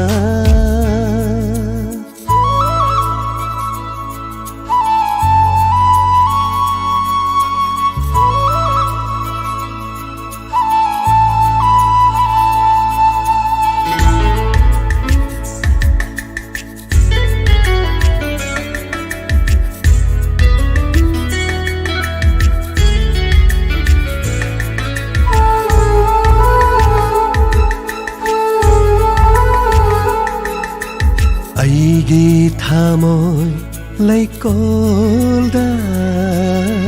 ꯁꯥꯠꯂꯔꯣꯅ ꯅꯤꯡꯇꯝꯅ ꯑꯀꯟꯕ ꯅꯣꯡꯂꯩ ꯂꯥꯛꯂꯁꯨ ꯉꯥꯛꯂꯒꯦ ꯅꯪꯕꯨ ꯀꯦꯟꯗꯅꯕ ꯄꯨꯜꯂꯒꯦ ꯅꯨꯡꯁꯤ ꯀꯤꯁꯤꯅ ꯑꯩꯒꯤ ꯍꯥꯡꯂꯕ ꯊꯃꯣꯏ ꯂꯩꯀꯣꯜꯗ ꯄꯨꯜꯂꯒꯦ ꯆꯦꯠꯅ ꯄꯨꯟꯁꯤꯒꯤ ꯂꯦꯡꯗꯅꯕ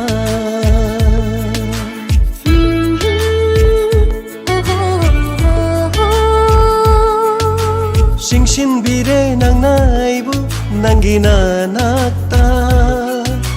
ꯄꯨꯟꯁꯤꯟꯕꯤꯔꯦ ꯅꯪꯒꯤ ꯅꯨꯡꯁꯤ ꯀꯤꯁꯤꯅ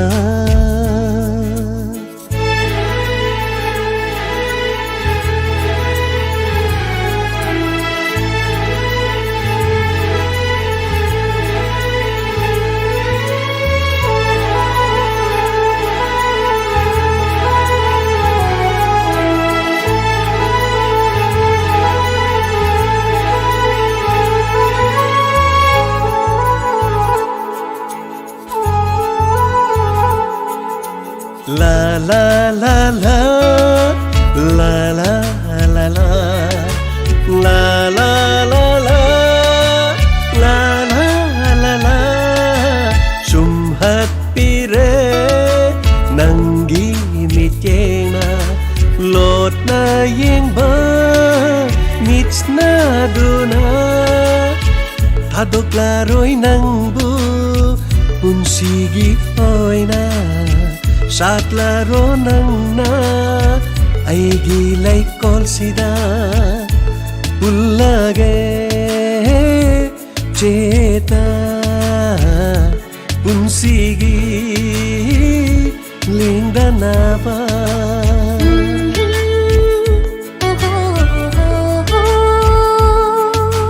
ꯆꯤꯡꯁꯤꯟꯕꯤꯔꯦ ꯅꯪꯅ ꯑꯩꯕꯨ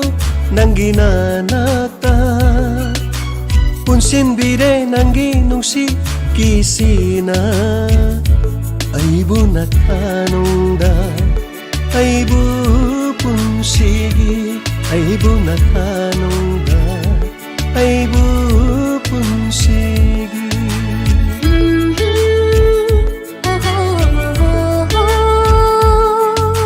ꯆꯤꯡꯁꯤꯟꯕꯤꯔꯦ ꯅꯪꯅ ꯑꯩꯕꯨ ꯅꯪꯒꯤ ꯅꯥꯅꯥꯛꯇ ꯄꯨꯟꯁꯤꯟꯕꯤꯔꯦ ꯅꯪꯒꯤ ꯅꯨꯡꯁꯤ ꯀꯤꯁꯤꯅ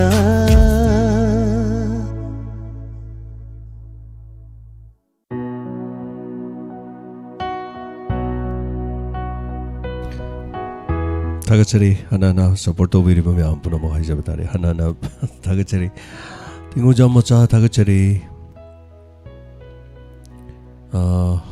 एसमेस्टी अहानबा इबिरकपने आइबा तयाई ताबा तिंगुजाम मचा अहानबनि ngasi फावबा लेप्तना ताजरी यामना नुंगाइना ताकपिरे तिंगुजाम मचा 500 एपिसोड ताबिरबा फावबा ngasi फावबा टेक्स्ट अमता तौबिदबा दुगा ngasi टेक्स्ट तौबिरकपा सिगिदमक हाइनिया लेतना थागतचरी तिंगुजाम मचा हनना थागतचरी करिगुमा पांदम अमा हाइतारे दुगा मदु फंगननबगी तौजबा करम्बा मियाम पुनमक कितंग अवेयरनेस अदुगा क्राइम गी मरमदा अदुगा हक्तंग सु पोथाबा हाइतारे थोक मोक नोकनबा दु अदा क्राप चनबा होय कनागुमना पामबा पामदबा पकपा पक्तबा तानिंगदबा सुम यौबिरमगनी कैसु काइबा लेते बट मियोय लाख अमा अनि अहु मरी नदी पामनदी तुम ताबिरी हाइतारे ताबिनिंगदबना ताबिदबसु कैसु काइबा लेते let them go Adam चचगिसनु अदुगा फबंगाक्तु ओइसनु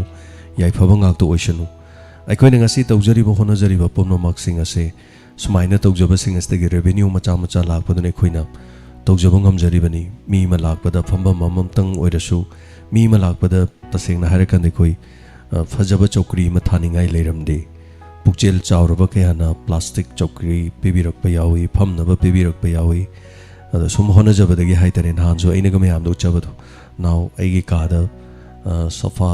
78000 taba sofa ma ai leizere ga haido aina yamna uchaning bagi nate adugi mafamdu ai aigi guest lakpa duga chininaw sing lakpa matamda mafamduda famnanaba amonba karigumba mata ithaba ngamde but now ai hujik ngamjare kari marungi no hai kanda miyamna support to waine si miyamgi lanne hai tare ai gi nate miyamgi ni ekhoi mayamna ni miyamna support to bugini hai tare aso thingo jammocha thagachari adongumba kaya makol thoktraba kaya su tabiri haiba khangjaba yamna nungai jai aduga premaduni devi thagachari isai fajabagi punchi sangna miyamgi seba phangmungamba oibiu na tapire thagachari premaduni special cherau bagi mangoi na isai solution na bhona jabani aduga loisu loisille aduga yamna nungai jai hai tare yam nungai jai santibra lai mayom matek matek sakpi baya bra isai se tayai da matek matek oina sak kibani ado mapung oina tayai da sakpi baya bra sunatibla madam ngasing ngarang sakre mapum oina hai tare ado hojik thari se ngarang mapum oina sakrabani hai tare thagachari mathang de isai mo kudol tamjage charau bagi mangoina na mayam pungning da hai tare awaba kya leirabasu awaba bu tungoina ramaga anoba chahi lakpada ngasidagi nungai yai faba haibadu oirasi haibagi wakhalon ga loinena hanana kudol tamjari gangmai amade jonrai ani puna sakibe saini nungsi jai nangbu thamoi sengna kudol tamjari isama ke mayekta khonjelda tianda loinena Vinod Kumar Sarmana music oiba isaini nungsi jai nangbu thamoi sengna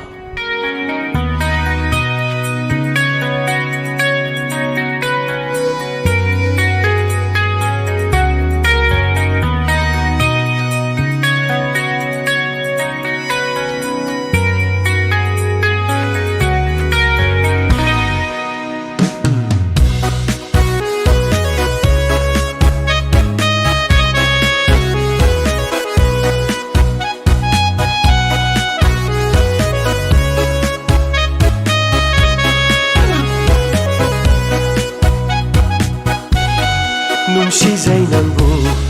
thamoi sengna ahanba thengnaba mikutudagi ngaurure hairo nungsi amuka aigi pakum pibiyo haibiyo aibu nungsi haina nungsibi bana nungsi jai nangbu thamoi sengna ahanba thengnaba mikutudagi ngaurure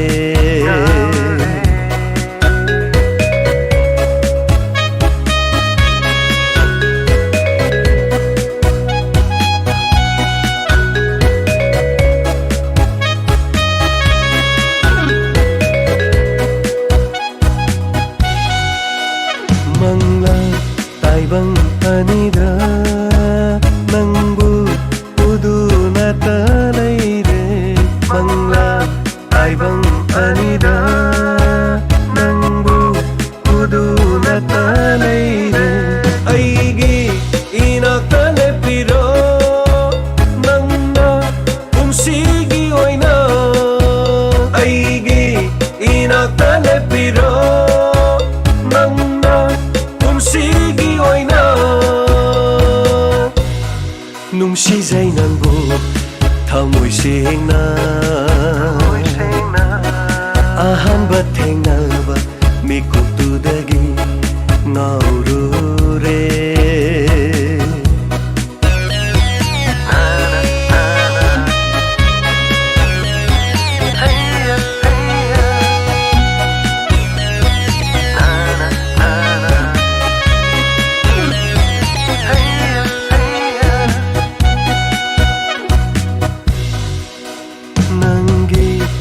siba minota ngaure aidi pungau ngaure nanggi nungsiba wahaida sum hapire aibu oizagi nangse aitagi nangbu unsigi oina oizagi nangse aitagi nangbu unsigi oina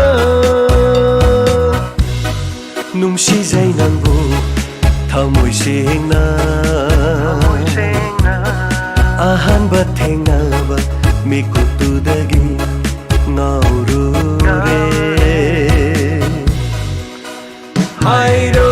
ꯅꯨꯡꯁꯤ ꯑꯃꯨꯛꯇ ꯑꯩꯒꯤ ꯄꯥꯎꯈꯨꯝ ꯄꯤꯕꯤꯌꯨ ꯍꯥꯏꯕꯤꯌꯨ ꯑꯩꯕꯨ ꯅꯨꯡꯁꯤ ꯍꯥꯏꯅ ꯅꯨꯡꯁꯤꯕꯤ ꯅꯪꯒꯤ ꯆꯤꯟꯕꯥꯅ ꯅꯨꯡꯁꯤꯖꯩ ꯅꯪꯕꯨ ꯊꯃꯣꯏ ꯁꯦꯡꯅ ꯑꯍꯥꯟꯕ ꯊꯦꯡꯅꯕ ꯃꯤꯀꯨꯞꯇꯨꯗꯒꯤ ꯉꯥꯎꯔꯨꯔꯦ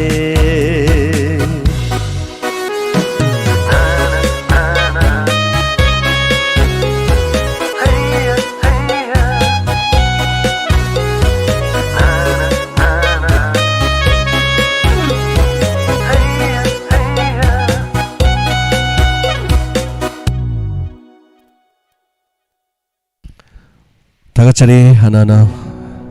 ꯏꯁꯩ ꯑꯁꯤꯒꯤꯗꯃꯛ ꯃꯤꯌꯥꯝꯅ ꯁꯄꯣꯔꯠ ꯇꯧꯕꯤꯕ ꯃꯁꯤꯒꯤꯗꯃꯛ ꯍꯥꯏꯅꯤꯡꯉꯥꯏ ꯂꯩꯇꯅ ꯊꯥꯒꯠꯆꯔꯤ ꯈꯤꯇꯪ ꯂꯥꯡꯕ ꯏꯁꯩ ꯑꯃ ꯍꯥꯏꯔꯒꯗꯤ ꯏꯁꯩꯁꯦ ꯑꯗꯨꯝ ꯇꯥꯔꯦ ꯍꯥꯏꯖꯕ ꯇꯥꯔꯦ ꯑꯗꯨꯒ ꯒꯥꯡꯃꯩꯅ ꯏꯁꯩꯁꯤ ꯃꯥꯒꯤ ꯃꯔꯣꯟꯗ ꯍꯥꯏꯖꯕ ꯇꯥꯔꯦ ꯃꯇꯦꯛ ꯑꯃ ꯑꯗꯨꯝ ꯁꯛꯈꯤꯕ ꯃꯤꯌꯥꯝꯗ ꯑꯩꯅ ꯈꯖꯤꯛ ꯈꯖꯤꯛ ꯄꯥꯎꯈꯨꯝ ꯂꯣꯟꯗ ꯍꯥꯏꯇꯥꯔꯦ ꯑꯩꯈꯣꯏꯅ ꯀꯕꯨꯏ ꯂꯣꯟꯗꯒ ꯑꯩꯅ ꯍꯌꯦꯡ ꯍꯥꯏꯖꯈꯤꯕꯗꯨ ꯅꯨꯡꯁꯤꯖꯩ ꯅꯪꯕꯨ ꯊꯃꯣꯏ ꯁꯦꯡꯅ ꯀꯥꯏꯅ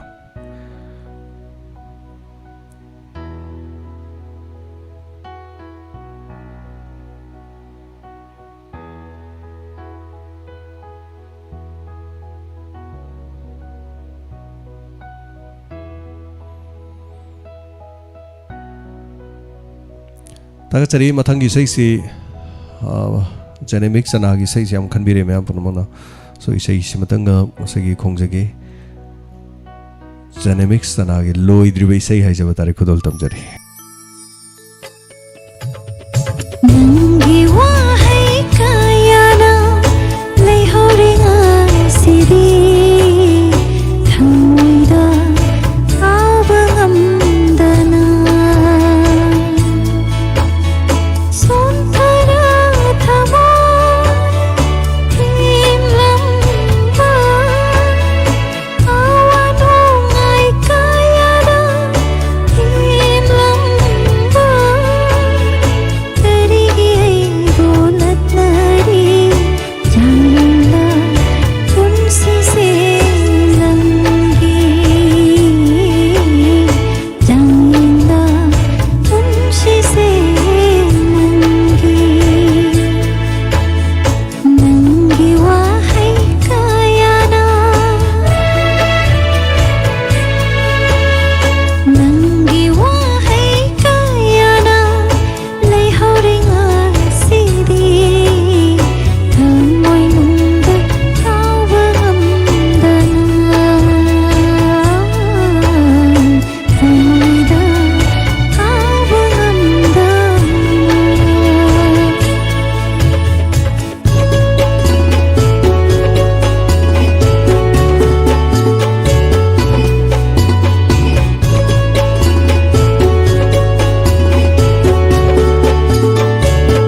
So thagachari hanana me apunamak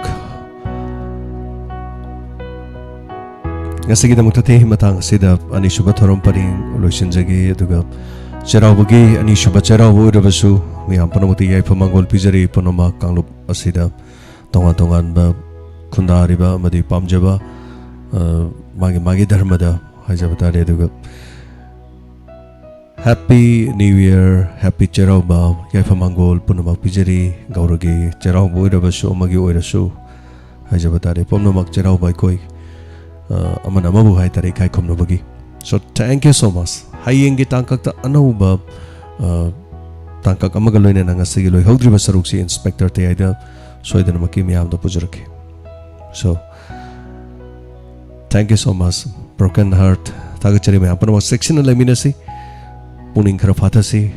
the Punamak Gai Famineracy. Nasigi the Makta de Tabiri Mayam Punamak James, I was a Natorum Lucian Jabagaba luxury, Punamaku Kurumjari.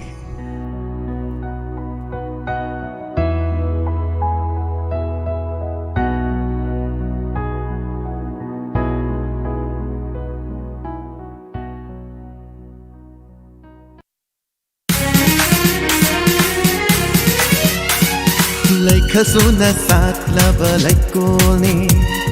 Kanuk kayate itin famni Cheta balai traba Hachangi tawaini Diamond FM Radio Oh, Diamond FM Radio 91.2 Diamond Radio Channel